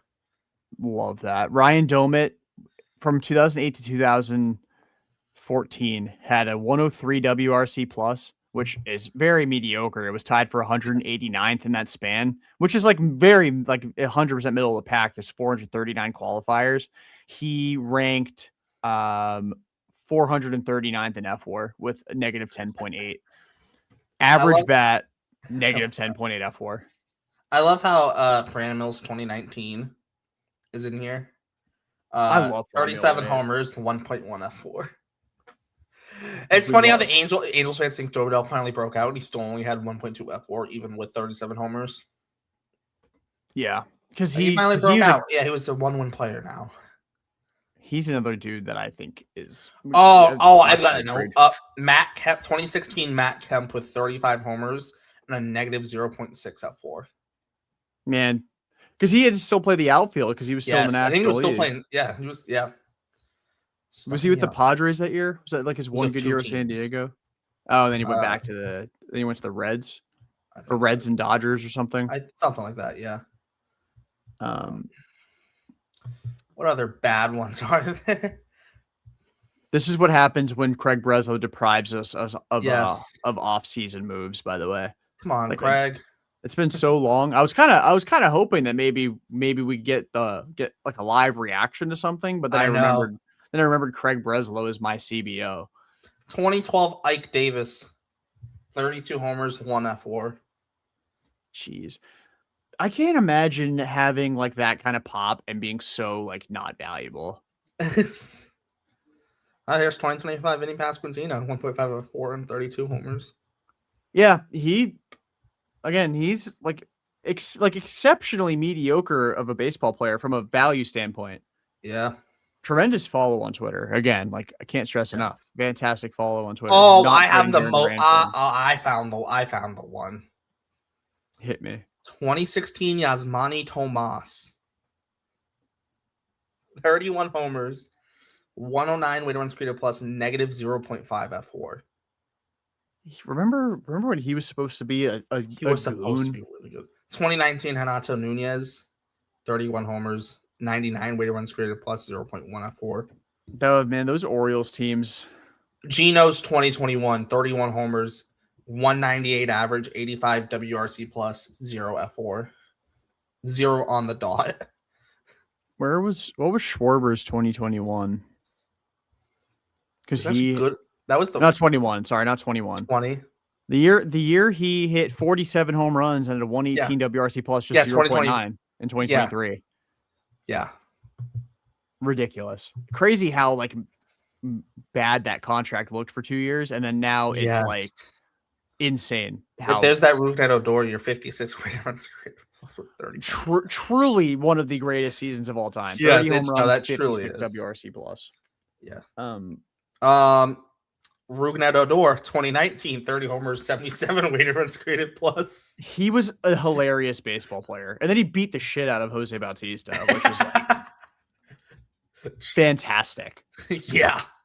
And it was in that 2017 season. I wonder if that contributed to his WRC plus. Hey, he knocked it out of the park. Yeah. Knocked him out cold at the park. Trying to think of like other ways. Now, if the Red Sox. Oh, I found the worst F4 year since 2000. Since 2010. It's got to be Chris Davis here. Yep, 2018 Chris Davis. Then the top 5 are 2018 Chris Davis, 2011 Raul Ibanez, 2017 Mark Trumbo, and 2017 Albert Pujols. And then 2010 Carlos Lee. Chris Davis was the only one of those 5 to not hit 20 home runs in the year where Chris Davis had a negative 2.5 F4 in 2018, might I just add. Poor guy. I mean, poor dude. Yeah, 46 weighted runs created plus. Poor guy. That was a brutal. Hey, at least you weren't 2014 Alan Craig, who had a negative 1.6 F4, and the Red Sox traded for him. Traded John Lackey for him, but they also got Joe Kelly out of it, so it wasn't all bad. Well, no, I know, but like still, you traded for a guy who had the 7th worst season by F4 in the last 15 years. Like, that's do you think, like, so I've seen a lot of discourse on this. I know Jake, because he's the voice of reason. Like whenever everyone gets angry, Jake comes out with some drops a sense bomb on us all, which thank God for Jake, because if not, my head probably would have fallen off at some point this winter already. Yeah. But are you of the mindset that the Red Sox need to bring back Alex Bregman because they traded Devers, or are you in line with what Jake said? I don't think they need to trade. They need to bring back Bregman just because they traded Devers. I think optically it might not be the greatest situation, but like, I mean, if Bregman walks, but you bring in like Bo Bichette, like who's like there shouldn't be any complaints. Bo Bichette is younger, right? I'm not saying that's going to happen. Oh, Bregman walks, so they're going to get Bo Bichette. I'm not saying that, but I'm just using it as an example. And the whole narrative that wasn't even a narrative that was actually real. It was just a narrative people made up. They traded Devers because of the contract, so now they're gonna go use his money and spend that money on someone else. That's not how it works. It's just not how it works, right? Yeah. And let's be completely honest with ourselves. The Red Sox are not going to be some crazy spending team. And I think part of the reason why, in all honesty, if your first round pick is dropping back 10 spots in the draft for going over that second luxury tax threshold, I think the Red Sox want to be a legitimate front runner to win the World Series before they go over that threshold. Yeah. And like that is a significant. It's not just your draft pick going back 10 slots. Now you're losing bonus pool money as well in the draft, which is crucial, right? Yeah. And I think that you look at the teams that have done that outside of the Mets, they've all been World Series frontrunners for the most part. Yeah. Or if they weren't World Series frontrunners, they at least were considered that before the season started. Yeah. Like you look at the top 5 teams in payroll last year, it was the Dodgers, the Mets, the Yankees, the Blue Jays, and I think the Padres were the top 5. Yeah, the Padres don't really count. They're also them and the Mets don't really count. The Padres only don't count because they're in the division. They're in the same division as the Dodgers. Yeah. But if the Padres were in the NL Central, like we'd be talking about how much of a powerhouse they are. It's just the problem is they face the Dodgers 13 times a year. But for me, like I still think they do need to bring Bregman back, not because they traded Devers, but they got to find a way to make that whole situation kind of worth it. Because I really think I think part of it, we talked about this when the trade happened, for weeks after the trade happened. I think when Craig Breslow took the job, we saw this as they have all this young talent coming up, Campbell, Anthony Meyer, Teal at the time, and they have their best player locked up in Devers. And I think Breslow saw the situation as, look at all this young talent I have coming up, but unfortunately I have Raffy Devers on a long-term contract. I think it was intentional self-sabotaging. I think he wanted to push Devers to the point where he became a malcontent. And I think he wanted to make Devers uncomfortable with his role with the team. And I think he wanted to make him open to getting traded, even though there was no trade clause in Devers' contract. But there was a lot of shit that went into the Devers situation. Yeah. That kind of made it a little bit more palatable for a lot of fans that he got moved. Yeah. I still think the act of trading him was stupid. I also think people underestimate or overestimate how much money they're actually saving by trading him. Like, they're not saving $300 million. They're saving $27 million a year. Yes, and that's stretched out over, 9 years now? I think 8 at this point. 8, something like that. But the thing is, so since they traded Devers, they inherited the Jordan Hicks contract. So that's 10.25 mil. And then they extended Roman. So his luxury tax hit is 16.25 mil. So there's your Devers money. Yeah. 27 mil, or I think 28 is Devers AAV. Roman and Jordan Hicks combined are 26.5. So, okay, let's bring back Justin Wilson. There you go. There's your Devers money. They've already spent it. I get that. I get what it's supposed to look like. Like, okay, you have a $300 million guy. You traded him. You need to replace him with a $300 million guy. That's not how it works, though. But they're going to end up probably spending more money than they did last year anyway. Yes. So, like, they obviously spent the Devers money. I think the issue, too, is everyone also looks at the luxury tax number. The one thing I will say, like, everyone looks at the luxury tax number, but, like, when you sign a guy like Roman Anthony, yes, they're not paying him that 16 number this year because it builds up over the years. But you're also looking at it in a way of you only have so much to spend in terms of, you might have, if you're reaching the luxury tax threshold and you're looking at it and you're going, okay, you have 240, whatever the number is, right, to spend. Yeah, they might only be spending in cash for that specific year $200 million, because Roman, yes, his AAV is a lot higher than the amount he's actually getting paid. Bayo, but Rafaela. At the same, Rafaela, etc. Bayo, yes. But when they sign these contracts, it's not like the teams only give, like, all that money's got to go in a bank. right? And it doesn't get touched. That money just goes immediately in the bank, doesn't get touched, and it's got to stay there, right?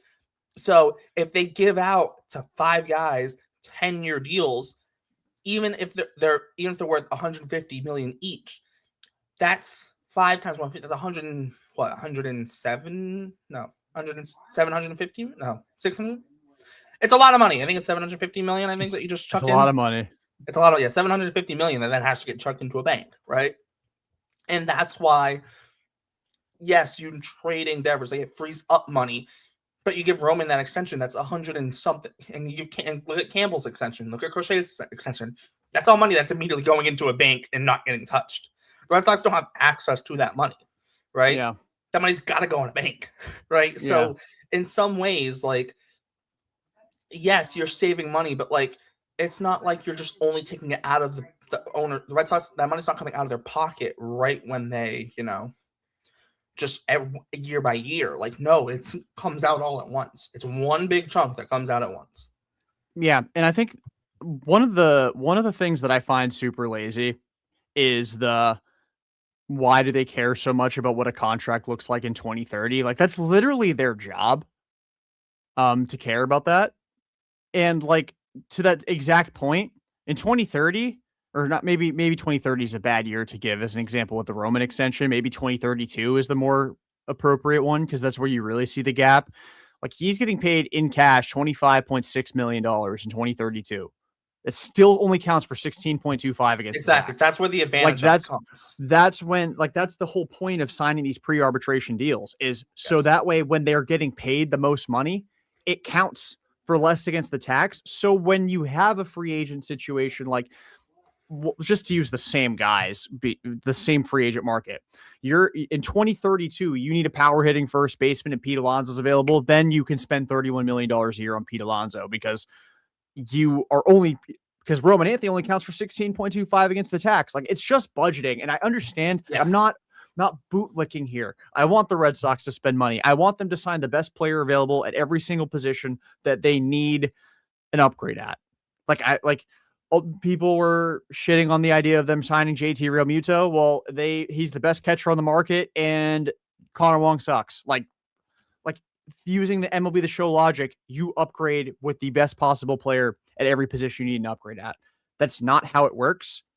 So where I'm looking at this offseason, there was one player on the free agent market that I'm like, you go and throw an absolute bag at and put your payroll in the $300 million range for. That's Kyle Tucker. He's not the Red Sox. He doesn't fit the Red Sox. They have an abundance of outfielders. Now, I'm willing to trade 2 outfielders to make space for him, but I'm a shit poster on Twitter, man. Like, I'm not privy to the same kind of information that Craig Breslow is. I'm not privy to the same kind of inflammation. I'm privy to a lot of inflammation. Yeah. Well, I think the other thing too with Kyle Tucker is he's not the healthiest person in the world either. Like, no, he's privy to a lot of inflammation. Yeah, and I think that you look like Kyle Tucker. Like, the thing is too, if you're bringing Kyle Tucker, right now, you're probably trading Duran and Willier on the low side of their value, right? Because teams kind of know you got to get rid of them, right? And now your return for them might be diminished. Yes, you're getting Kyle Tucker. That's why you do it, right? If that's the route the Red Sox were to go. Obviously, this is all hypothetical, but it's that balance of, you have to have the balance of spending money, knowing when to make the right trades. And that's why, like, I do like to armchair GM in terms of like, oh, it'd be cool if they did this or whatever. But like, I hate being like, they absolutely need to do this. I'm the type of person where I want to see all the options, whereas like, I'll look at Murakami and be like, you know what? Might not be terrible. Let's look at it. Maybe it could play out. Who knows? If everything goes right, you might have a guy who can hit you 50 homers. You also might have a guy who just doesn't hit him in MLB at all, right? That's the same thing can be said about every single free agent too. Like, they could sign Kyle Tucker and he could forget how to hit a baseball tomorrow. Yeah. Like, it's like he could slip in the shower. Like, yeah, it's happened before in other sports. Yeah. I mean, we had Clay Buchholz on this team. John Wall ended his career by slipping in the shower. Didn't Salvador Perez like trip over his luggage and tear his ACL in like 2014 or something? So Like I he think missed so. like a shit ton of time because he like tripped over his suitcase. Trevor Like, Bauer might have cost the then Indians a World Series by playing with the drone.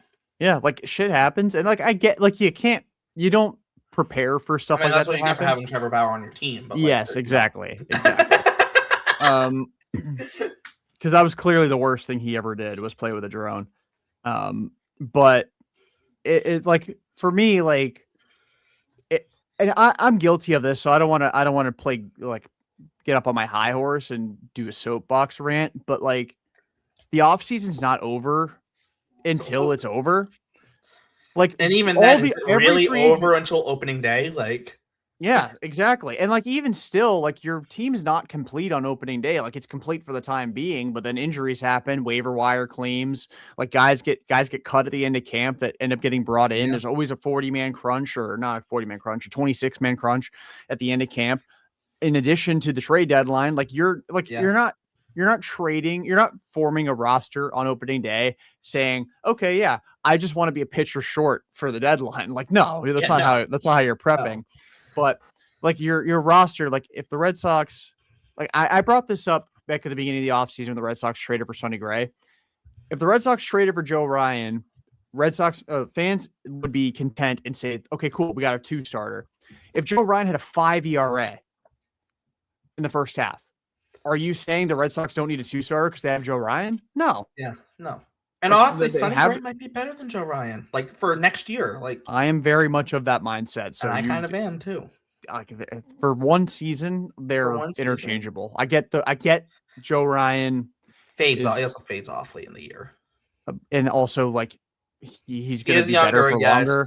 Like you theoretically could have Joe Ryan for a lot longer than Sonny yes, Gray, but like who knows? Do you even want Joe Ryan longer than you have Sonny Gray for? Like could Sonny Gray be a Charlie Morton type where he's actually really good till he's 40? Like yeah. Charlie Well, Morton was a also, demon because he could spin it, yeah. and Sonny Gray can Well, spin it. well, also too, like if you're the Red Sox, they might be looking at themselves and they might go Crochet, Bayo, Early, Tolley, and then someone Witherspoon, Phillips, Ianson, um, Drohan, I mean, they've got it. They are in Handlin, they are in an any of enviable the position. above. Yeah, any of Like the above. Juan Valera comes, or hey, they just traded for Jake Bennett. Like, hello, like yeah, number like 6 in Sox prospects. yeah, like the Red Sox very well might be like, yeah, we don't want someone longer than Sonny Gray. You know why? Because we have Early and we have this guy, that Kyle Harrison's still here. They just brought in Johan Oviedo, right? Like Yeah, what they did. Yeah, what they they did with legit, these two trades was they bought themselves some time to like let these yes, guys like again, Peyton Tolley, as awesome as he was in the minor leagues last year, he got a little bit. I don't want to say exposed at the major league level, but like he was very clearly a guy that was missing secondaries. Like his fastball yes, is elite, his which is secondaries left totally some to be okay as desired, well. Like, which is fine. But now he doesn't have to figure that out in Major League Baseball.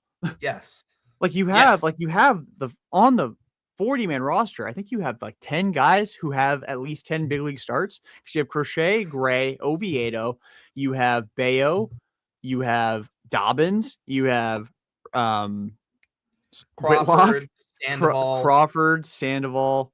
I think I said Whitlock already. Jordan Hicks made yes. 10 plus starts at the big league level. He I love has. Jordan Hicks. I love Jordan Hicks. But yes, he has. Don't say that too loud. No, it's fine. I'm a Jordan Hicks truther. I would I love wanted for it. Jordan Hicks to be good. Oh my god, I would love for Jordan Hicks to find a way to turn the clock back to 2019 and start throwing 105 again. Oh, I was It's not blanking good. on the yeah. I was blanking on the last guy that made 10 plus starts. It's Tanner Houck, but he Yeah, he's doesn't injured. count. But he counts for now because he is on the Yes, 40 man until he can't be anymore. yes. Which is why I thought they'd non-tender him and bring him back on a minor league deal. I really thought that was the right way to go about it. But then I guess if you Someone non-tender him, probably there's no someone guarantee that he snaps comes him up. back. Yeah, there's no guarantee Someone probably somebody else. yeah. Somebody definitely snaps him up on like a 2-year deal. The Dodgers. Oh god, so while we were doing the thing about hitters, I started looking at pitchers, see who has like the fakest, like decent pitching season by ERA. In 2011 and 2012, Jeremy Hellickson in 2011 had a 2.95 ERA, but a 4.44 FIP and a 4.77 SIERA in 189 innings, and he had a 2 F4. The next year, he then puts up a 3.10 ERA with a 4.60 FIP and a 4.51 SIERA and has a 0.8 F4. And he had 189 and 177 innings in those 2 seasons. And then I was like, can it get even worse?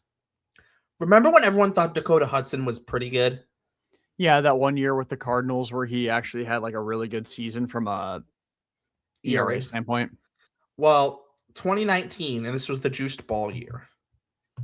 2019, 174 and 2/3 innings. He went 16-7. He also had a save in his 1 relief appearance. Welcome back, Nick Pivetta. 3.35 ERA, 4.93 FIP, 5.08 SIERA, 0.9 F4. It's his second highest career F4 behind 2022. But a 3.35 ERA screams number 3 starter. A 4.93 FIP screams 5th starter at best. The crazy thing is he had a 2.77 ERA in 2020, and then he was hurt in 2021.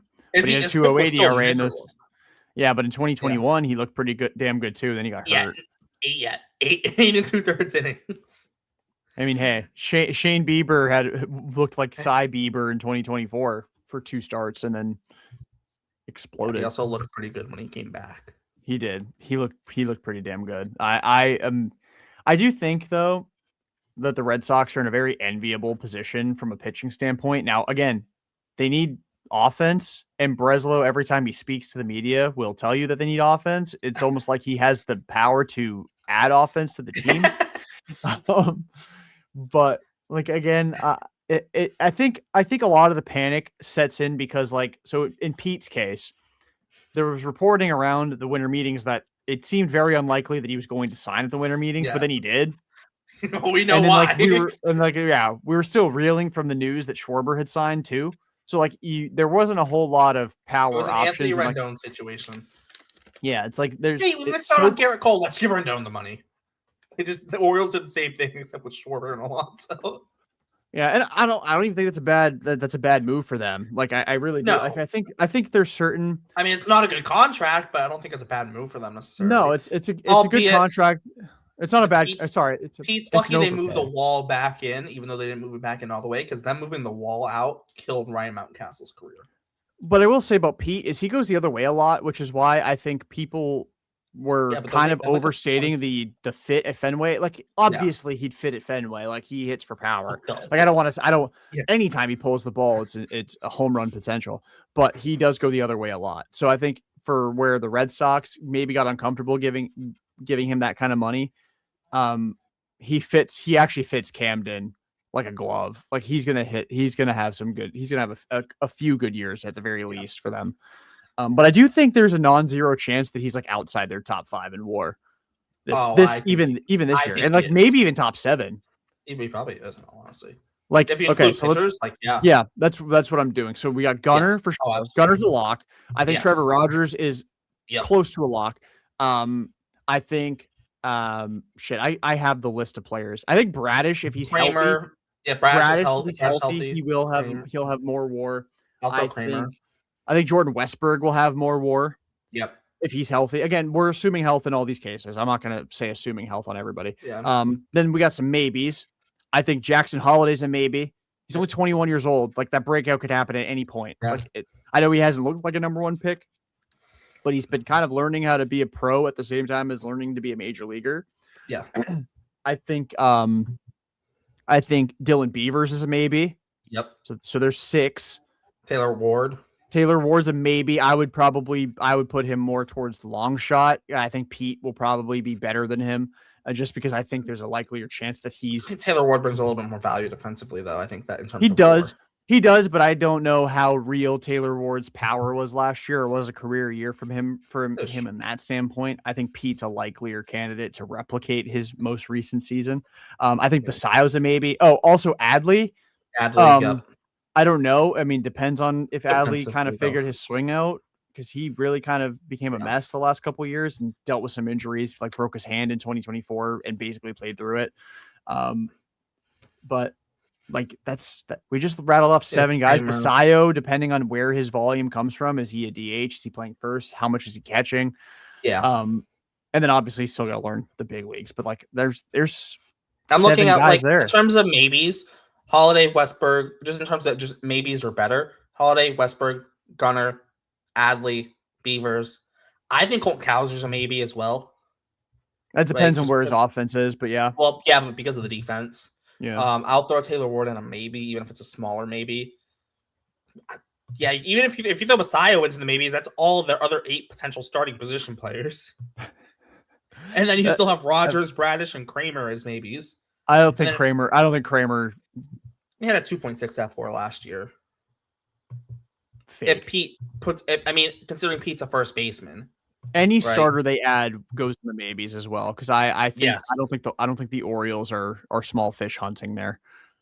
No, but like if Pete puts up like a 2.5 F4, like Kramer put up a 2.6 last year, right? So like that's why I put him in maybe. I guess I just don't like Dean Kramer. I don't either. I'm not crazy over Kramer, but like we're talking about a dude who at probably the end of his career is going to have like 30 something more, and we're gonna be like, how the fuck did that happen? Yes, literally. Like he's one of those guys. He's a hall. Like I think here's a business idea. How about the Hall of Accumulators? Yeah.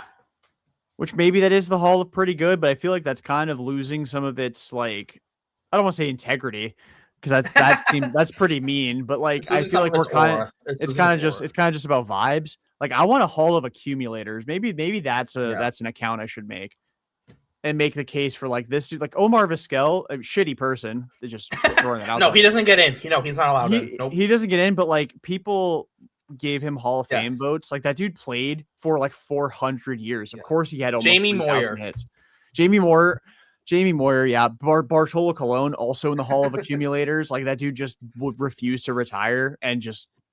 I'd probably put like there's a gray area between like the guys that are like definitely accumulators. Like David Wells, also very good accumulator. If you look at his career and Bartolo Colon's career side by side, they're the fucking same, and they're both fat, which is even better. I mean, this guy is a Hall of Famer, but Satchel Paige gets in just for the fact that he started playing professionally in 1927 and made his last appearance in 1965. Yeah, he gets in. 58. He has so much aura that he's in the Hall of Fame and the Hall of Accumulators. Yeah, or like Minnie Minoso. Yeah, he got it's funny. The White Sox. Shout out Bill Veeck for this. He stopped playing full time in 1964 at 40. He then got 3 games in 1976 and 2 games in 1980, so he could officially play in 5 different decades in the big leagues. That is fantastic. So Minnie Minoso, he's also a Hall of Famer. He's also getting it. He's also getting it though. I'm also gonna stick Julio Franco in the Hall of Accumulators. That dude played. That dude also played in 3 different decades. He played till he was 48 years old. I would put him in the Hall of Fame in general too. Like I don't give a shit. But like it's not. They need a wing of the Hall, like how the UFC has like. They have like a pioneer wing, a martyred wing, and then they have a fight wing where like, so like in the UFC, even if you have like one of the best fights of all time, even if you're both just like average, you can get into the Hall of Fame for that like one really, really good fight. Yes. Like imagine if the MLB had something like that where it's like you get into the Hall of Fame off like one really good season, even if you were just ass the rest of your career. like in the NBA, it'd be Derrick Rose, right? Wins the MVP. Derrick Rose will probably get in the Hall of Fame. Anyway, he probably will because if he doesn't get in, he'd be the only MVP to never get in. But like I'm using it as an example of like MVP year and then just injuries derailed his career, right? Yeah, pretty much. Or who's like someone who's had like was like a 1-year wonder in the MLB like recently. Chris Coughlin won Rookie of the Year. I feel like you need better than that, though. I feel like you need like a top of the line, like close to MVP. Matt Kemp. Yeah, Matt Kemp. Yeah. Ryan Braun. Yeah. Oh, I mean, Braun was a very good player for a while, but he peaked, then got suspended, and then was just like pretty good. The suspension might kind of hurt him though in that case. Yeah. But yeah, he did have that MVP. He had that MVP year. Franco, like I hate batting average. Like Jacoby Ellsbury gets in there. Yeah. For 2011. Rick Porcello. Yeah, won a Cy Young. Honestly, Jay Happ Er- even for that year as well. Eric Screw it. Gagne for 03. Oh yeah, that's how Julio you get relievers in Franco. the Hall of Fame. That's how you get Julio, relievers in the Hall of Fame. yeah. Julio Franco, as a 47-year-old man in 2006, hit 273 in 179 plate appearances. So, like, it wasn't like We need he. guys in the Hall of Fame like Jared Weaver who are really good for short periods of time. We need like like some sort of way to get. That's what the Hall of Pretty Good should be. It shouldn't be Yes, for like Trevor Plouffe. yes. No And disrespect to Trevor seems Plouffe. like a No great disrespect guy, to the but people like out there. Jared Weaver, like that guy had 3 consecutive top 5 Cy Young finishes. Like come Yeah. on. He Also, was yeah. he was pretty damn good. He also got down ballot MVP votes in one of those years as well. Like Jared Yeah. Weaver was like what was it from 2010 through 2012? Like really, really stupidly good. Like there's a lot of starting pitchers around that time who are like so underrated who will never make the Hall of Fame. Like Dan Herron's another one. Oh, Dan Herron's a good one. I love Yeah. Danny Herron. He was also Yes. a very fun guy. Yeah. Brandon Webb won a Cy Young, and he had 2 second place Cy Young finishes as well. Tim Like Lincecum. Lincecum, but Brandon Webb especially though is a Hall of very good.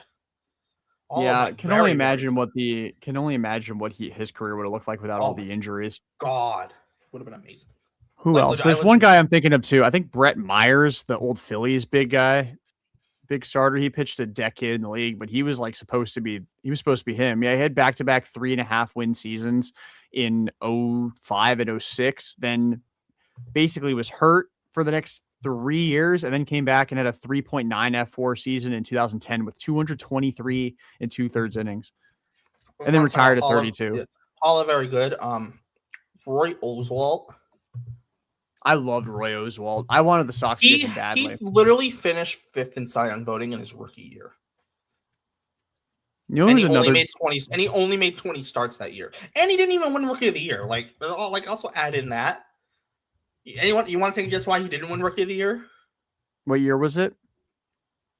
Albert Pujols. Oh.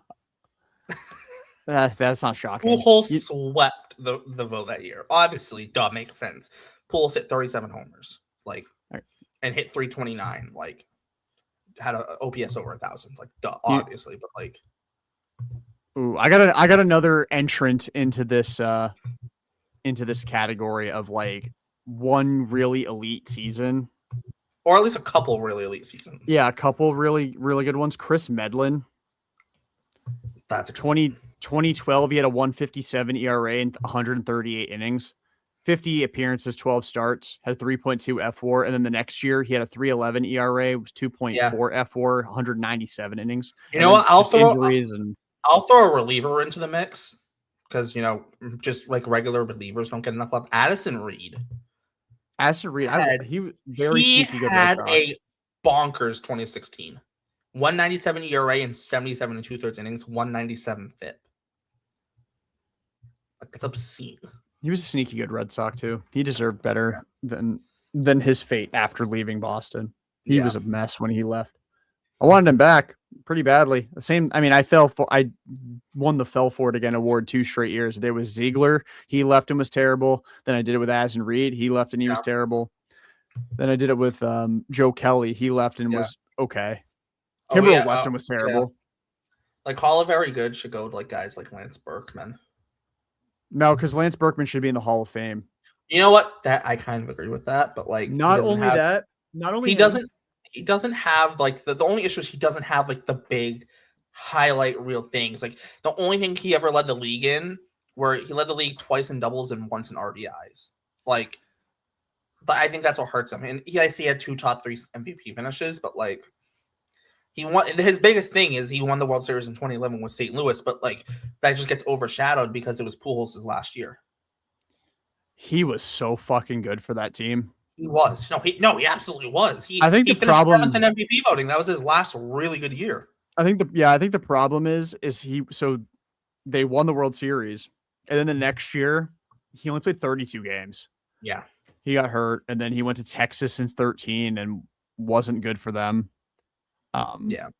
So But like, I don't think just Berkman. Like, I think it's weird. So I don't value first baseman. Like, I wouldn't pay them. That's just my own philosophy, which is why I was Unless it's relieved the like Red Sox Vladdy. and unless it's Vladdy. Even then, 500 million. Yikes! That scares I mean, me. for the Blue Jays, But it it's makes sense though. yeah. But I love Vladdy, so I won't scoff at it too much. Yeah. But I'm not. I don't value first baseman a whole lot. But I think the threshold for getting into the Hall of Fame as a first baseman is a little too high. Like Berkman Yeah. should be in the Hall of Fame. Although Berkman was I an think- outfielder for a lot of his career, but Yeah, I he also think was. John Olerud should be in the Hall of Fame. Yeah. I Well, read I a think whole like you article on that. look at a position like second base historically. If you played second base, good luck getting in the Hall of Fame historically. Yeah, I'm hoping Pedroia bucks that trend, but he probably won't. He probably won't. Chase Utley probably gets in. Utley will probably get in like year 7, which I think is ridiculous because he should already be in there. Oh, it's absolutely ridiculous. Like, there's not very many 5-tool second basemen. Chase Utley's one of them. Like, we want to talk about guys who were good for a short period of time. Dan Uggla. Dan Uggla had a peak. It was very short. It was real short, but it was glory. Him and Hanley up the middle with Florida. Yeah, back when they were Florida. Yeah. Man, John Olerud, 87 games with the 05 Red Sox, /289, 344, 451. What a guy. Man. He should be a Hall of Famer. Yeah. There's a lot of guys that should be in the Hall of Fame, and all on it. Moises Alou he had that almost MVP year with Montreal. Yeah, I think if we look back on a lot of these, like, I would love to. Like, He actually had 2 top 3 MVP finishes. Actually, Moises Alou did. It's so difficult to like decide who should be in the Hall of Fame and who should. I'm not saying Moises Alou should be in the Hall of Fame, but like that's a prime Hall of Very. Yeah, no, I don't think Alou should be in the Hall of Fame, but I would love to like see if somebody could give somebody wants to do all the legwork there and be like, these are the guys that should be in the Hall of Fame. And what's the cutoff? What's the cutoff too? And who are the guys who are in the Hall of Fame that really shouldn't be in there? You know who I'm thinking of. Yeah, should I say his name, or is it like Lord Voldemort, Harold Baines? Yeah, get him out of the Hall of Fame. Get out. See, if Harold Baines is in, just everyone we just listed should be in. Yeah, Harold Baines. Hold on, I gotta get rid of these non-pitchers here because I'm looking at batting stats, and there's a lot of pitchers with negative WAR. He does not have the lowest WAR in the Hall of Fame. He's 158th out of 173. Yeah, but how many people played after him that are lower at I don't think anybody. Yeah, exactly. Like, we got the lowest in the Hall of Fame is Ray Schalk at 22.6.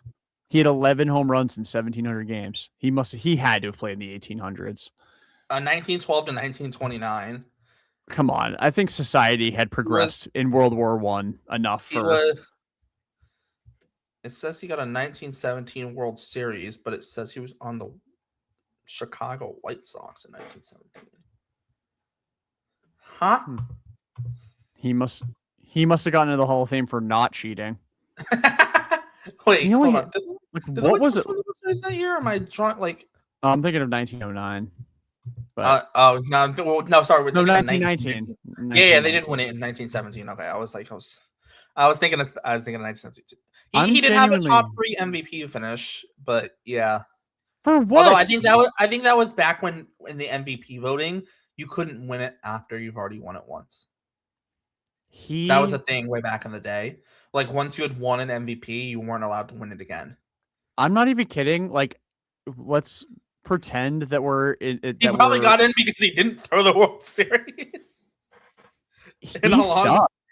Like, he was actually horrible. There's nothing. 656 career OPS. Oh Lord. He hit 253 for his career. He only had 13.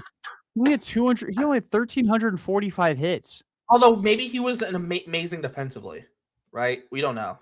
I guess so. He had 99.3 defensive value. I don't know how they get. Okay, question: how do you get that number? Nobody. There's no way there's any film. How do you get that number? How? Just guesswork. I know that's what I was like. How does anyone come up with that? Like, there's no way. Where does that rank all time for catchers? Because apparently, I just learned he Oh, was he's a also a catcher. catcher. Yeah, no, that makes sense. He's a catcher. It makes sense. Let's see. All time for catchers. He literally only caught.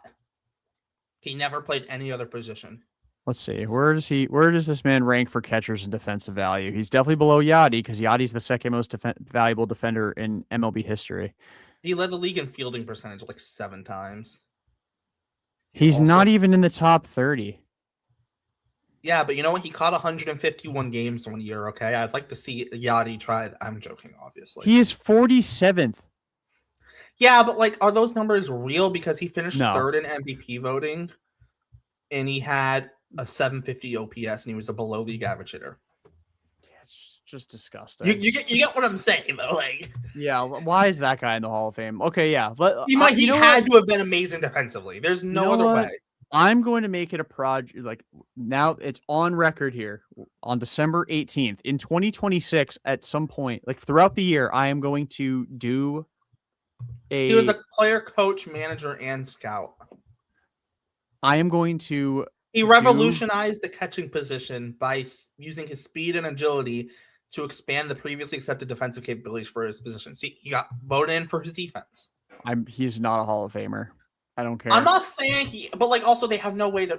WAR isn't measuring defense in the 1910s and 20s. Okay. Going to in 2026. I am going to make it a project of mine where I am going to determine who should be in the Hall of Fame. It is going to be just entirely like my own art, my own biases. I'm gonna. This guy got him from the Veterans Committee. There you go. We are going to eradicate the character clause because I'm not going to be God and decide which issues are worse than others. I'm not going to police that. But in 2026, that is going to be something I release at the end of the year on December 31st, 2026. Oh, no. Schultz gets in the Hall of Fame for this. He soon developed a reputation as one of the best defensive catchers in Major League Baseball. Before Schultz, most catchers were large and slow of foot. Schultz was a small, agile man. He was only 5'9", 5 feet 9 inches tall, who caught with the energy and mobility of a fifth infielder. Due to his small size and youthful appearance, he was often the butt of jokes from opposing players.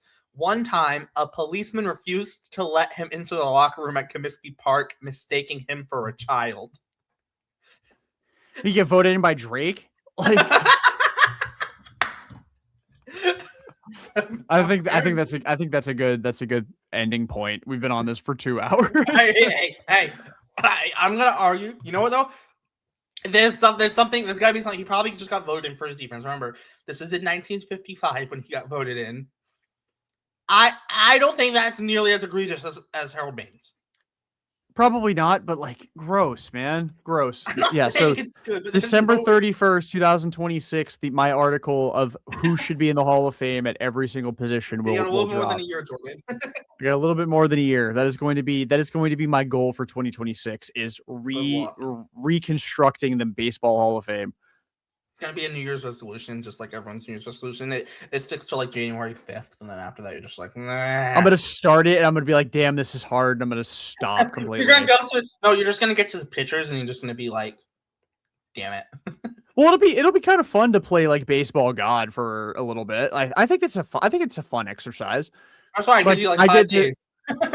No, I mean, I'm sure I won't work on it every single day in 2026, but I have to, considering how many damn players there've been. Yeah, but how many players are in the Hall of Fame? A lot. Let me see. Give me a sec. There's 279 players in the Baseball Hall of Fame. Okay, so let's break it down to. So you have to cover 200. You have to go over 279 players plus all the players who aren't in the Hall of Fame who are close to being in the Hall of Fame. So I'm also removing guys from the Hall of Fame. Yeah, exactly. So you have to go through the entire 279 plus another however many it's going to take to figure out what the threshold is. Well, I can tell you right now that if your WAR is under 40 and you're a position player, unless there's like extenuating circumstances, like you were a Negro Leagues player. Or you served in the military. Like there's going to be some exceptions. Or you're racial. Yeah. Or no. No, he's the first guy removed from the Hall of Fame. No, So Harold Bain is the first guy removed. no, I have a new vendetta against Ray Shaw. I think this if he was mistaken for a kid and he was listed at 5'9", 165, there's no way he's taller than Jose Altuve. Not a Come chance, on. yeah. If he was mistaken for a kid in the 1910s, there's no way he's taller than Jose Altuve is now. And he was a catcher. Come on. Yeah. There's no chance. He's probably like a 5'2" catcher. Let's be honest here. He was 1912, 5'9". Yes. It's like when everyone says Napoleon was short, and it's like I was average for the time. It's like you're short, buddy. He was 5'9" in the same way that the average life expectancy in World War I was like 47. Like, actually, what was the average life expectancy back then? I don't want to be spreading misinformation here. So what? He lived till he was 77 years old. He died in 1970. There was no overlap between him and my parents. He died in 1970. My mom was born in 72. So, well, my parents were both born before he life expectancy in the 1910s. In the 1910s. Damn. Bro, he played before World War I started. Like, dude. In the U.S. 1910s, life expectancy at birth was around 47 to 50. I nailed that shit. I nailed that shit. Hell yeah. Damn. I gotta fucking. I pinged. So how much money are the Red Sox going to give to Bo Bichette? Well, I think. I still think it'll be Bregman. I'm not buying that he's going to Arizona. I think the Red Sox will get there I think the Red Sox will get there for 4 years. I think they'll be like, present us how much money they're offering you. We'll knock that down to 4 years, and we'll just give you that money. My only concern with Bregman is I feel like if they truly wanted him long term, it's like why didn't you do it last offseason? Because they didn't. I mean, to be fair, Bregman was coming off the worst year of his career in 2024. True, but they probably weren't 100% sure that was going to work. And I also think they wanted an out if they weren't able to move Devers. No, that's true, but also, I think they knew that Devers was going to be. They were going to move him to DH. They postured like they were gonna make Bregman the second baseman so they could get him in the building and not piss Devers off too early. They were like, Devers is going to be our DH, and we're going to try and trade him. And if we can't trade him, we know we're going to have to move him back to third in 2025 or 2026. So we have Bregman with an opt-out. Bregman opts out. I mean, then you're hedging a little bit because if he opts in, then you're fucked. But if he opts out, then you have Devers to fall back on at third base if you're unable to trade him. I think that I do think that they end up coming to something with Bregman here. And they also saw how he was with the young guys. They didn't know, like, he's got a reputation, but you don't know until you know. Like Bregman, when he was an up and coming star playing with Alex Cora as his bench coach, is a little different than Bregman at 32 years old. He might still think he's the star. He may not be able to pass the torch over to somebody else. And like, he seems very, very clearly willing to let Roman Anthony be the face of the Red Sox. Yeah. I mean, I don't know. I just feel like with Bregman, like it's still, I don't know. I'm iffy because his first 51 games before he got hurt last year, 17 doubles, 11 homers. The rest, like his next 51 games when he came back, I think he only had like 11 doubles and 5 homers. But a lot of those came right after he came back. Yeah, that's so that's kind of like that's what I'm like where I'm concerned, right? Because he might have been feeling fresh when he first came back. And then, like, once he started kind of getting into the everyday grind, it was like, ooh, maybe not so much. Yeah, right? But even then, it's still a concern because he's not, like, that could be an injury that pops up again in the future, right?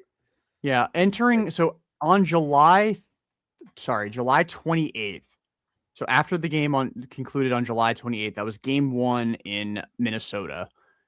He was slashing 300, 374, 554 with a 152 WRC plus. He had 19 doubles and 14 home runs. That was in his first, how many plate appearances? 270. The final, give me one sec. The final 400. Oh, sorry. That's not correct. Give me one sec.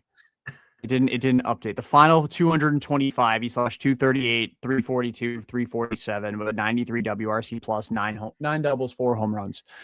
I think he pretty clearly was banged up and playing like people thought that he coming back early, like he'd still heal as he was playing. Like, no, that's not how that works. It was actually getting worse again.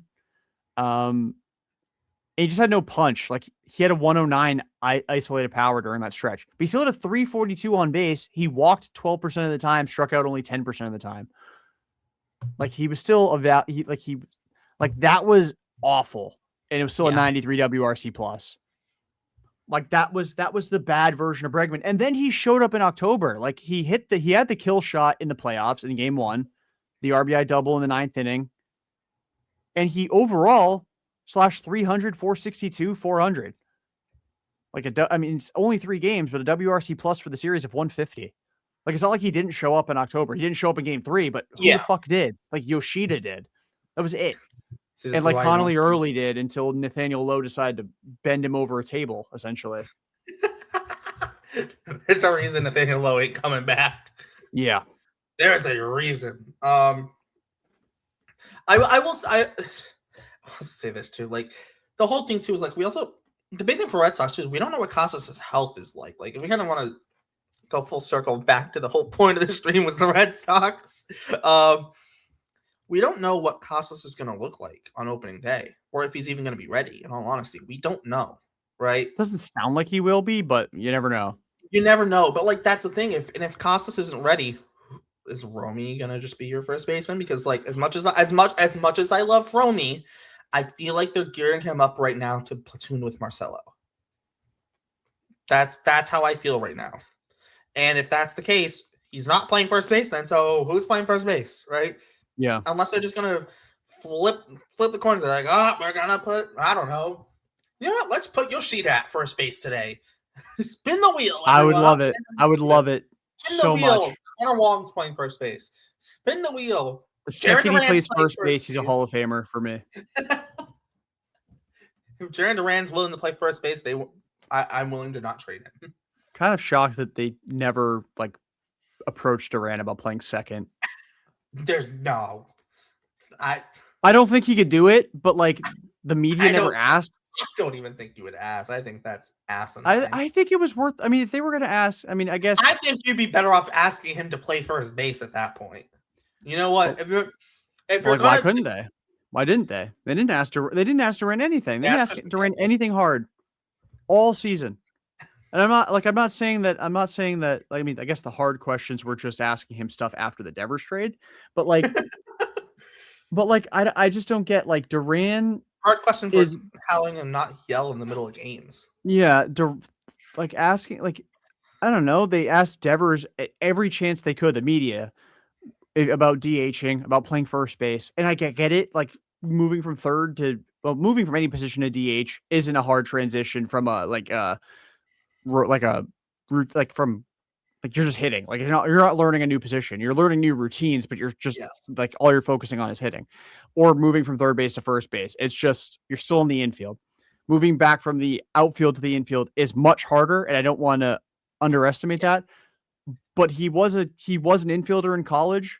Why was that never asked? There's also a reason they put him in.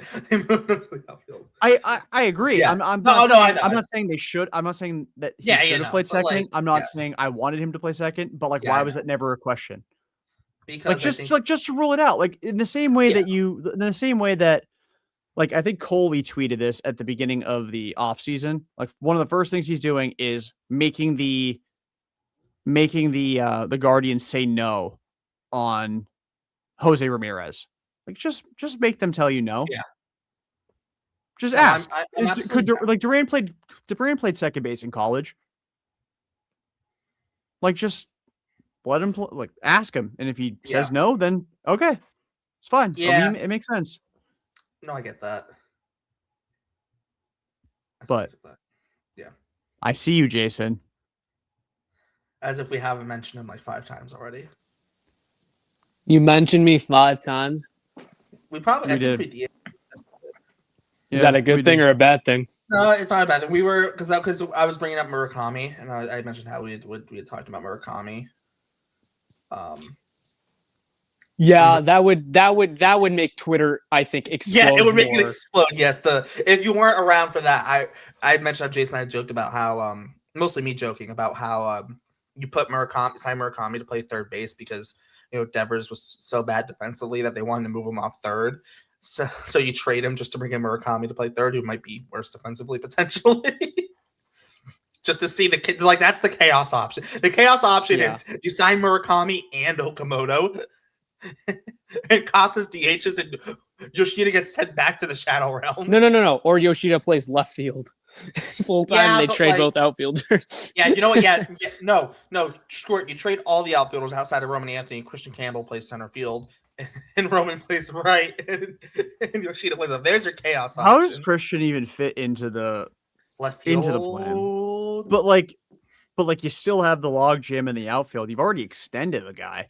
Like it's like the Red Sox have so many questions to answer, but I mean we are past 2 hours on the stream. Like Jason, you came at the very end of it. Like we just went on a rant about Ray Shaw.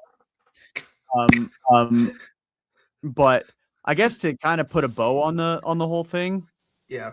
Like let's stay in the realm of realism here. Let's not go chaos option. Yes.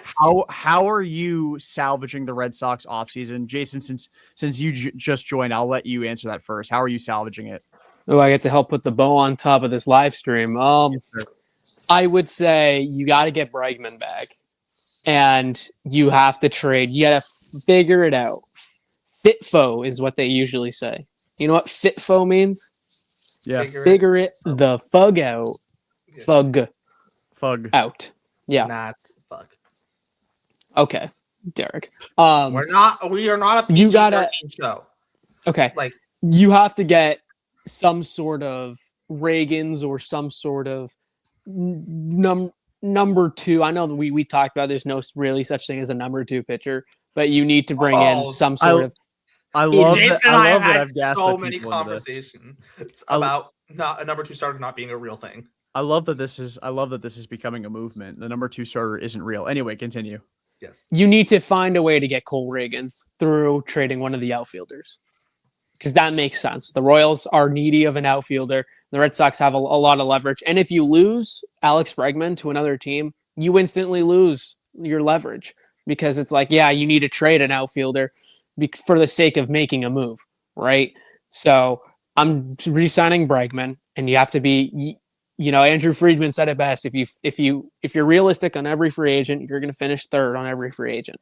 So you got to be a little uncomfortable. Bregman has meant so much to everybody.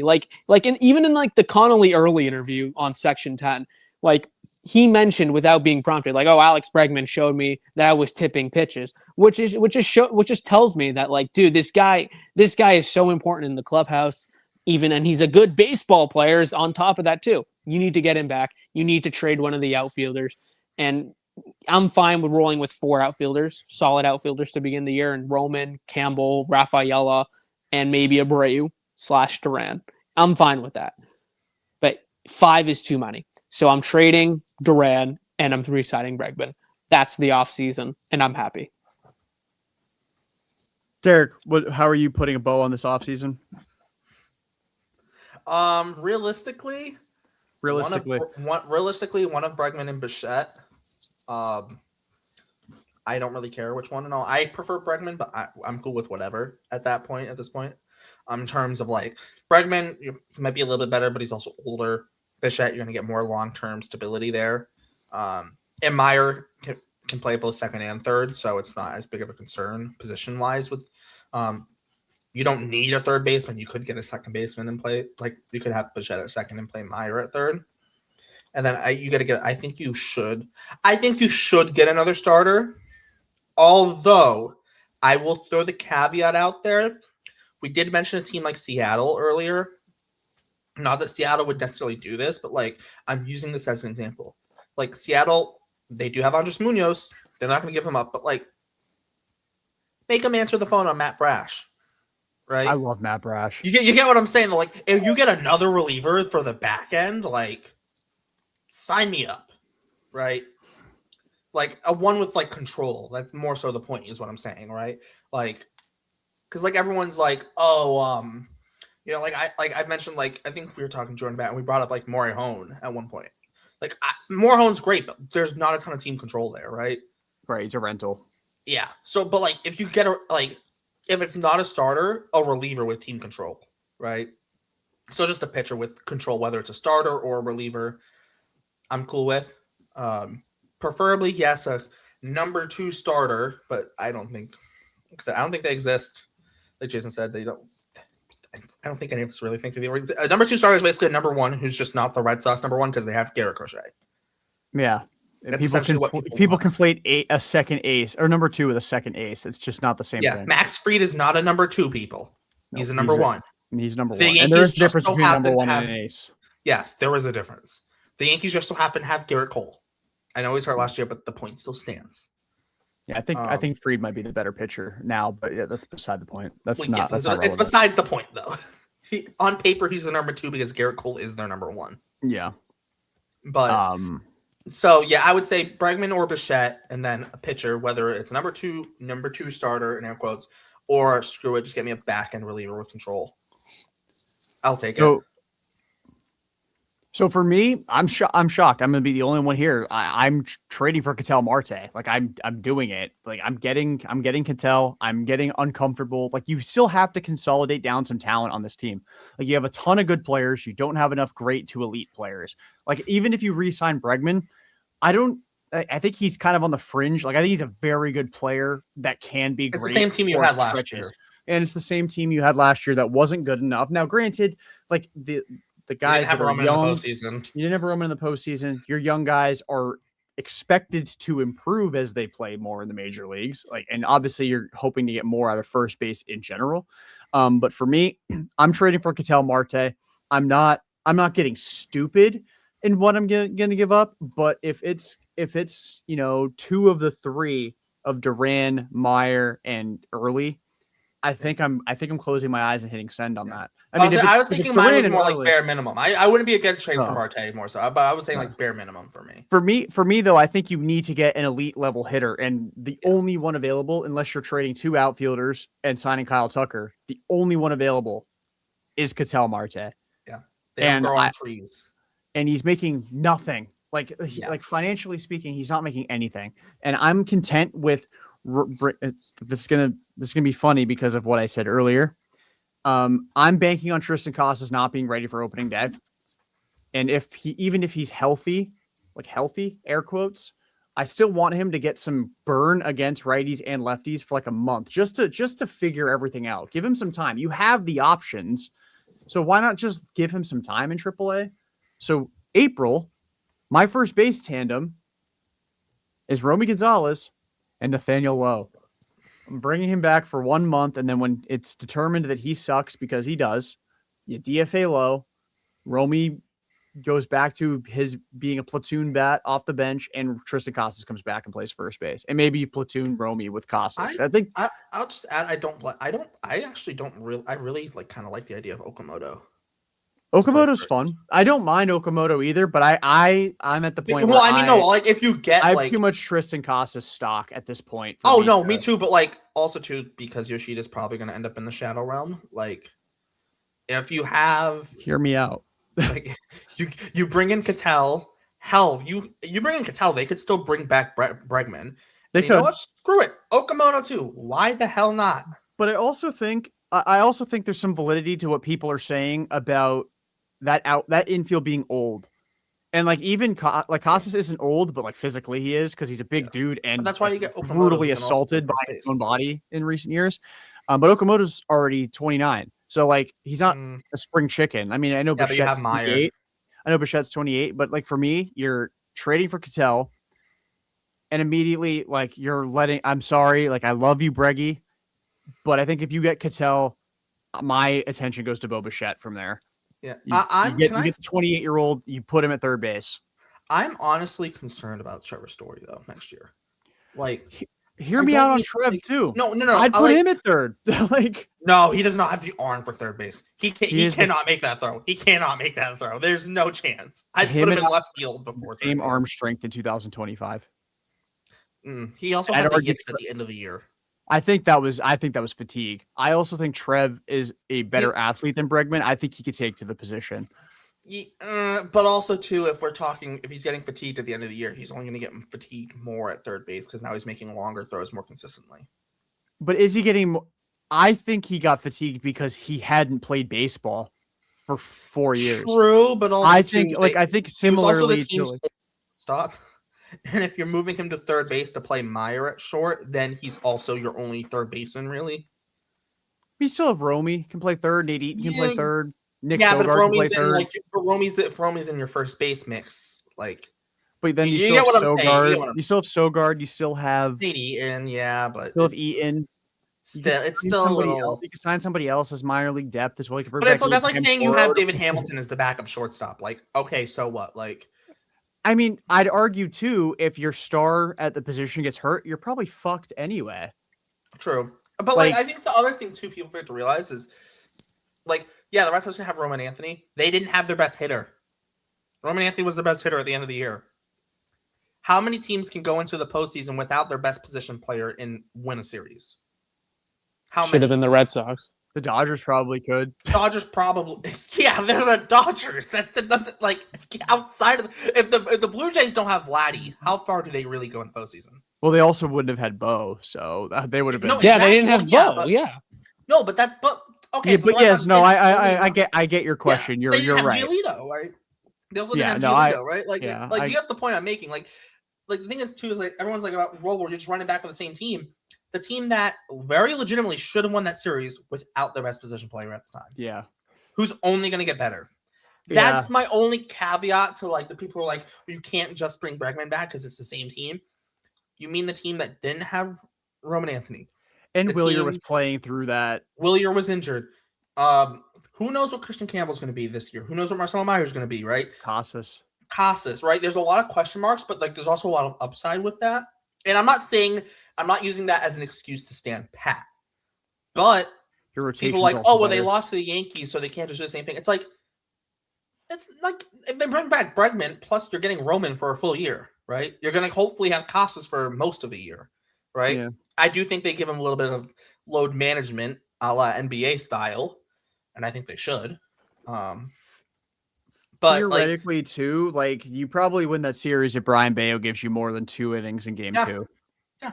Or hell, if you have Giolito probably pitches game 2. And who knows what happens. I think he would have gotten bombed, to be honest. I mean, maybe. He was a paper dragon. No, but if you have Giolito on your roster, Bayo comes out in game 2, maybe you let Giolito eat innings in game 2 to just not kill your bullpen. Or you just have a vet starting game 3 where you feel, I mean, not that Connolly early was the reason they lost. It was the defense and the fact they couldn't hit Cam Schlittler. But Giolito, just as a veteran, he's been in the postseason before. Yeah. Maybe he's a little bit more, he's able to give you a little bit more. He's able to keep you in the game a little bit more than early did. Because Connolly, I don't want to say he let go of the rope because again the defense let him down, but it snowballed very quickly. It was very and their bullpen was spent from game 2. Exactly, and their bullpen was spent. Exactly. In theory, they should have probably just started early in game 2 and then Bayo in game 3. I'm very much like Monday morning quarterbacking that, but in hindsight, giving the rookie Well, in hindsight, pulling your number 2 starter after 2 innings is probably I was just about to mention that. It almost totally worked. forgot that because they totally spent their bullpen trying to win that game. It almost worked, but then it almost did work. Don't get me wrong, it did almost work. But as soon as the Red Sox lost game 2, you're looking at game 3 going, uh-oh. Yeah, your only hope was that Schlittler was also a rookie making his literally debut. And literally, that dude's stuff is just ridiculous. Yeah, but also not to relitigate Cam Schlittler discourse because the last thing we need to talk about as Red Sox fans is Cam Schlittler. He's probably watching the stream now that I mention it. But to put a bow on my thought with the offseason is I'm trading for Cattell. I'm pivoting to Bichette from Bregman, letting Bregman go get the bag in Arizona. I like that. I'm pivoting to Bichette. having somebody under the age of 30 at a position on the infield is nice. And like I get you'd have Meyer, but like I'm banking on there being a chance that Marcelo goes in that trade. But I also Or want Meyer Story to maybe play gets again. hurt or Yeah, something or happens. Story gets Yeah. hurt, and you have Meyer as reinforcements in AAA. Yeah. I would like for him to get to play against lefties. Again, I don't really like the thought of platooning guys, with top prospects, especially not in what would be his first full season, but like I don't second hate it year big against league like experience. tough lefties. Yeah, if you're certain not gonna- lefties, yeah. obviously. Like I wouldn't have started him against Max Fried if he were Yeah. healthy. Exactly. I wouldn't have started him against Rodon. Like he would have platooned the Yankee series. Yeah. But like if But if you're fucking facing Cade some lefty Povich with is a- pitching, Yeah. like if Cade Povich is on the mound, Meyer's playing. Yeah. If you're facing Ryan Yarborough, Meyer's playing. If you're facing, I don't know. I'm trying to think of some other like not crazy good lefty. Like I would probably start him against Chris Yes, that's Bubich because he's got to get better against spin, and the only way to get better against spin is to To face see it. spin. But like just guys of that caliber. But again, so those two, I'm not touching the rotation again, unless it's via like the trade package I proposed for Duran, which was Duran, Harrison, and David Hamilton for Carter Jensen and Chris Bubich. Other than that, I'm trading Duran for prospects. I'm recouping some prospects in the farm system. I'm still looking the Kansas City route. I want Blake Mitchell. They need another mid to high minors catcher because again, not to like they have catching depth now. Like they got Luke Heyman, they got Adonis Guzman. That like they added more catchers to the fray, and they added Jason DeLay. So like they have an MLB. The fact that you didn't delay after saying his name is kind of sad. But the next closest catcher in the organization of the big league readiness, at least from a Fangraph standpoint, projection is Nathan Hickey and Brooks Brannon. Hickey's not a catcher. I know, but that's just like Yeah, positionally, he's still got the designation on Fangraphs. Like so, Hickey and Brooks Brannon. Like I would want to get another high minors catcher, and Blake Mitchell makes a lot of sense for me, and also went in the Teal draft. So like you know him enough. You probably like I wonder if Teal got taken by Kansas City instead. I wonder if the Sox would have gone catcher anyway and taken Blake Mitchell, or if they would have gone somewhere else. But well, I think I'm what doing would have that. happened is Teal would have gone forward to the Rangers had the Tigers not taken Max Clark. Maybe, but I'm just thinking yes. the Royals. I mean, the Royals took Blake Mitchell, and that was the surprise because he was catcher one. Would they if they had taken Teal? Would the Sox have gone the Blake Mitchell route? I mean, it changes the whole process of how guys get picked because maybe somebody else really wanted Blake Mitchell. Whatever, semantics. The MLB draft is wild because you don't, there's no trading picks. There's no knowing like. Also, too, because signing bonuses also play a part in it, so like you never know where someone really would have gone had that team not picked them. It's like the thing with Teal, like the Rangers were legitimately going to take him at 4 until the Tigers went, nope, Max Clark, and then they get Langford at 4, right? Unreal. And then Teal he's a stud, man. And then Teal falls from 4 to 14. Crazy. Right? Crazy. And I think part of it might have been teams weren't expecting Teal to be there because they were probably expecting the Rangers to take him. Yeah. So they went their other way, looked at other picks, and then Teal's available. Well, kind of late for that. Yeah. So I'm thinking. It's also why you don't go into the draft with agreements. The Detroit Tigers. Detroit Tigers. Jackson Job's a good pitcher. I'm not saying he's bad, but also, you know what the Detroit Tigers could use? A young, good shortstop. I don't know. If they have Marcelo Meyer, do they sign Javi Baez to that stupid contract? Probably. To be fair, they signed Baez 3 years ago. Yeah, after the Meyer draft. Well, I know it was after the Meyer draft, but are you really not making a free agency signing in 2022 because you're at that much? Not in the situation the Tigers were in at that point. I still think they would have. I mean, that was still. I don't think they would have right? gone Baez for 6 years. That was still Al Avila, though, right? That was his last offseason as the GM. He was not a very good GM, so. Yeah, but I don't think he would have gone. I think he still would have gone the flashy signing, but I wanted Javi so badly that winter. I'm so glad that I was not at the controls that winter. Even though the Trevor Story contract still hasn't worked for the Red Sox, even though it kind of did in 2025. But anyway, it hasn't been miserable, but it hasn't been Javi Baez bad. But yeah. Anyway, finishing my off season, I also want to get another high leverage arm. I don't really think there is one on the right-hand side anymore. But I also don't want to trade for I think Danny Coulomb is probably the only lefty reliever out there that I kind of really want. Although there's surprisingly a decent amount of lefty relievers on the market. Last I checked, which was actually 2 days ago, but I'm blanking on who they were. But I remember being like, wow, that's actually like a weird position of strength. Why are teams trading like Isaac Collins for Angel Zerpa? Is that who? But oh no, I'm thinking someone else. I'm thinking of Farrer got traded to the Mariners for Harry Ford. Like, that was a crazy trade. Yes. Yeah, so like you got Taylor Rogers, you got Danny Coulomb, Justin Wilson still there, like Taylor Saucedo, Sean Newcomb. I would bring him back. Cam Boozer's a free agent. Colby Aller had a good year last year, but I don't know how much I believe in that. Tim Meza was very good for the Blue Jays for a little bit. Like there's like known phenomenal person, Jalen Beeks, a free agent. I just felt like mentioning him. Imagine because I saw him. John King had a couple good years with Texas. Like there's plenty of lefty relievers out there. I'd be willing to sign one of them. Interesting free agent name. I know Hunter Harvey. I know there's been injury concerns there, but that feels that's up the Red one Sox righty alley. that I'm eyeballing. That feels so up the Red Sox alley. He's healthy. He also throws Allegedly. gas when he's healthy. Allegedly.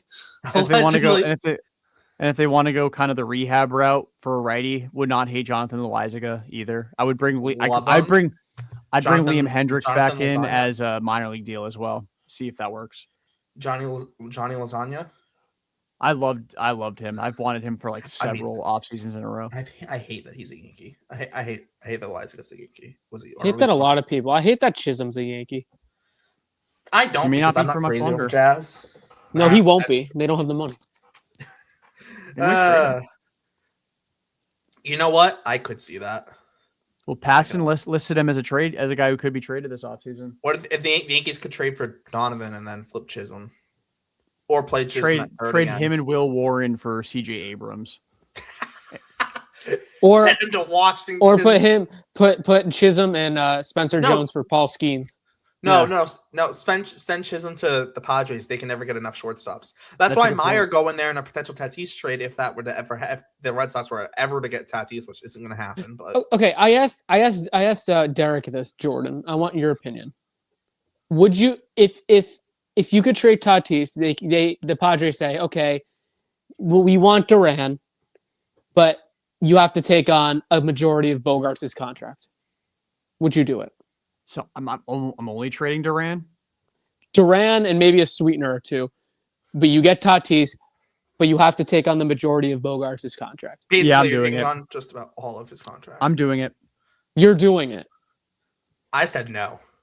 Derek said no. Ooh. I said no, depending on how much money it is. You're a good majority. So you're eating a majority of Xander's contract. I mean, I think Xander fits Fenway more than he fits San Diego. So I think his offense would improve. He's been a better shortstop. If they can trade you, I'll make the caveat. I'll put a caveat to that trade. I'll do it. I'll take the entire Bogarts contract, but get me off of Yoshida's money. Here's my caveat. You don't really need Trevor Story anymore. If that too, I was almost gonna say. You know what? Duran and Story, you take the entire Story contract. I'll take a majority of Bogarts's and all of Tatis's. You are basically saving the Padres' financial situation. All it's going to cost them is Trevor Story. I got a perfect idea. But yes, I do it. But the Padres aren't going to treat Fernando Tatis in a money dump like that. But just hypothetical. That's just every trade. Every mock trade's hypothetical these days. Yeah, that's a good point. Hypothetically. Oh, good God. Are you plugging this into baseball trade values? Yes, I am. It actually, the Padres are getting $10 million in surplus value. The Red Sox are getting $5 million. The one I just proposed? Yes. Duran and Story for Tatis Bogarts, but there's no money involved in that trade. Huh.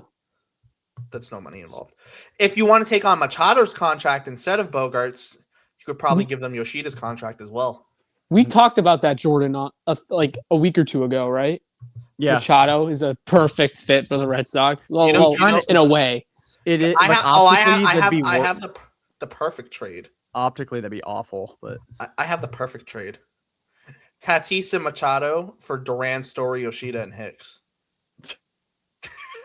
I am doing that in my sleep. A.G. Preller might do it He might. just He because might of how chaotic it is. But it also saves the Padres so much money long term. Think about that.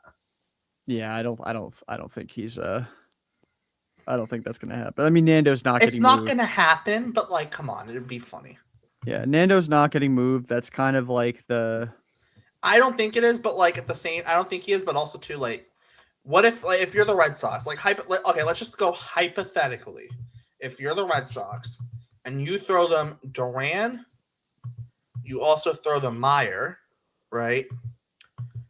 And let's say you throw them Jose who's a Bayo. good fit? No, not Jose Bayo. I'm thinking like Cutter Crawford and who else would make sense? Like another sweetener. Kyle Harrison. Yeah, Kyle Harrison. Why not? Screw it. Duran, Meyer, Crawford, and Harrison. Like the Padres in that sense get a 4 or 5 starter in Cutter Crawford. They get an infielder, they get an outfielder, and they get Kyle Harrison on a, as a, potential. And if you really want, if you really need to eat money, I'll take Yuki Matsui back. Why not? I like Lefty Yuki reliever. Matsui. I'll take Yuki Matsui. He's been really bad, but I like yeah, him. but like he's 30. I mean, who knows? Right. But like something like that where it's like the Red Sox are like really kind of stretching it into an overpay. Like I think if you're Preller, you at least have to consider it. I'd honestly call the Padres, and again, optically, this is horrible because of the thing that happened with Pedroia, and then also going from Bregman to this guy. But I'd call the Padres and be like, listen, what do we have to give up if we just ate Machado's contract? If the Red Sox eat Machado's contract, I don't think I think the Padres have to give up for stuff for the Red Sox to eat that contract. That contract is so underwater.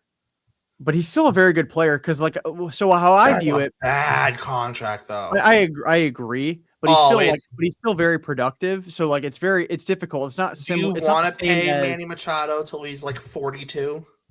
Not really, but I'm just I'm thinking like it's not the same as when the Mariners traded Edwin Diaz and Robinson Cano to the Mets. Like it's not that level of it's not that bad. Well, also, guess what? You then now have a new logjam in the outfield. You'd have to trade more. Here's the issue with Machado, like more than anything. It's basically $32 million for 8 more years. But he's still a good third baseman. He is, but like I don't even think the last 3 years per Fangraphs he's been worth 27, 28, and 30 million. So he's barely worth his contract right now. And he's only going to get worse. That's the issue. His batted ball data is still just. Oh no! Don't get me wrong. Do not get me wrong. So hear me out though. So like Machado's your third baseman for the next however many years. We'll call it 3, just for natural regression. Contract in that Story's contract's gone. Yoshida's contract's gone. Like now you're at the point where Roman's contract, the cash is dramatically or like at the same point or higher than his luxury tax hit. So you can afford to absorb that kind of contract and then just make Machado your DH and let him hit the shit out of the baseball for the last 5 years of his deal. I mean, again, we're talking in La La Land right now. This is what 2.5 hours on stream does, but like I genuinely think if the Padres are that strapped for cash, I need Jeremiah Estrada to even consider that deal. I mean, what? Oh shit! He's making $39 million a year every year for the rest of his contract starting next year. Yes, yeah, but he's only 31 against the tax. But it's only 31.8 against the tax. But it's so okay. So pay him down. What? So 31 times. You're gonna wait. Doesn't the AAV reset? Yes, it gets reset if you trade. If he gets traded. Yeah, that's dumb. Okay, so that's what happened in the Sonny Gray deal, but they'd have to restructure the deal. They'd have to basically pay him down $10 million a year, or they just restructure the deal and get the AAV down. Pay him down $10 million a year. The MLBPA is going to allow that. Pay him down $10 million a year, trade him Yeah. Story. They take the last 2 years of Story's contract. And Yoshida. No. Yes. Or No, they Hicks. take the last 2 years of Story's contract. You get Manny Machado paid down $10 million a year. Your infield's Machado, Meyer. You trade for Cattell at second base. And then you got The Costas at first base. Padres, But 10 anyway. million euro, basically 80 million to the Red Sox. Which I then think at that I don't think it's a point, crazy amount. at that point, I still feel like I'm pushing for like Estrada also to get that deal done. And if it's not Estrada, I'm pushing for a prospect like either Cash Mayfield or Cruz Schoolcraft. If it's not Estrada, Give me Freddie Fermin instead. that's Give not me gonna another. happen. Give me another big leaguer. That's not gonna happen though. That's why I'm saying like Estrada. If you give me Estrada, I'll do that. I'd do that deal. If the Padres would also throw in Estrada, I would 100% do that deal. What's their? Yeah, because they do have a loaded bullpen, Yeah. but yeah, I don't know. I mean, would you do it if it was Morihone? I'd do it if it was Morihone. I'd do That more dude's home, crazy but good. like just because he's only 1 year, I'd still see if I can also get something additional on top of Morihone. And it doesn't have to be anything like crazy. Like it could just be like a throw-in prospect, right? Well, Cash Mayfield's probably a little bit above a throw-in? Yeah, well, but I was saying Mayfield if it was, but like not May. I'm saying like if it wasn't like, I was saying try and get try and get Estrada and then bump down to Mayfield or Schoolcraft, Cruz Schoolcraft, and then if you're dropping then down to Morihone, I'm looking for maybe a throw-in prospect on top of Morihone if possible. Like if I'm really trying to, make that deal. Like I'm trying to maybe add just a throw-in prospect. Someone who like the Red Sox maybe think has potential to, do something. Yeah. Like that's kind of, but like, yeah, I could see like Machado Morihone and 80 million to the Sox for Story. I think the beauty of the offseason too is like shit comes out of left field all the time. Like, yes. Like it's so like again, don't judge the offseason until it's over. I mean, we will anyway. We'll judge the offseason until they make moves. Like until they've done something, they haven't done something. I mean, they've done stuff, but like until they've addressed the lineup, they haven't addressed the lineup. But yeah, I mean, 2 hours and 45 minutes. I'm exhausted. We need to wrap this up.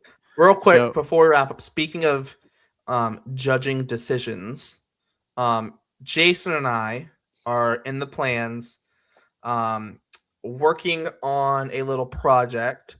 We won't fully release the details, but basically Jason and I are going to make 2 teams and they will be voted on to see who made the better team. Outside of that, going to hold information outside of that for now. But that should be expected around the new year, either just before or just after the new year. So keep an eye out for that live stream whenever that does happen. Yes, sir. That will do it for this edition of the Pesky Report. I don't remember what episode title it is. This was a live stream, but it is going to go into the podcast rotation. RIP to somebody. I think. Yeah, if you're on a long commute tomorrow, Friday before Christmas, enjoy 2 hours and 45 minutes of. You can listen on it and listen to it on your commute in and your commute out. Exactly. But yeah, so for Derek and Jason, I'm Jordan. Until next time, peace out and go Sox.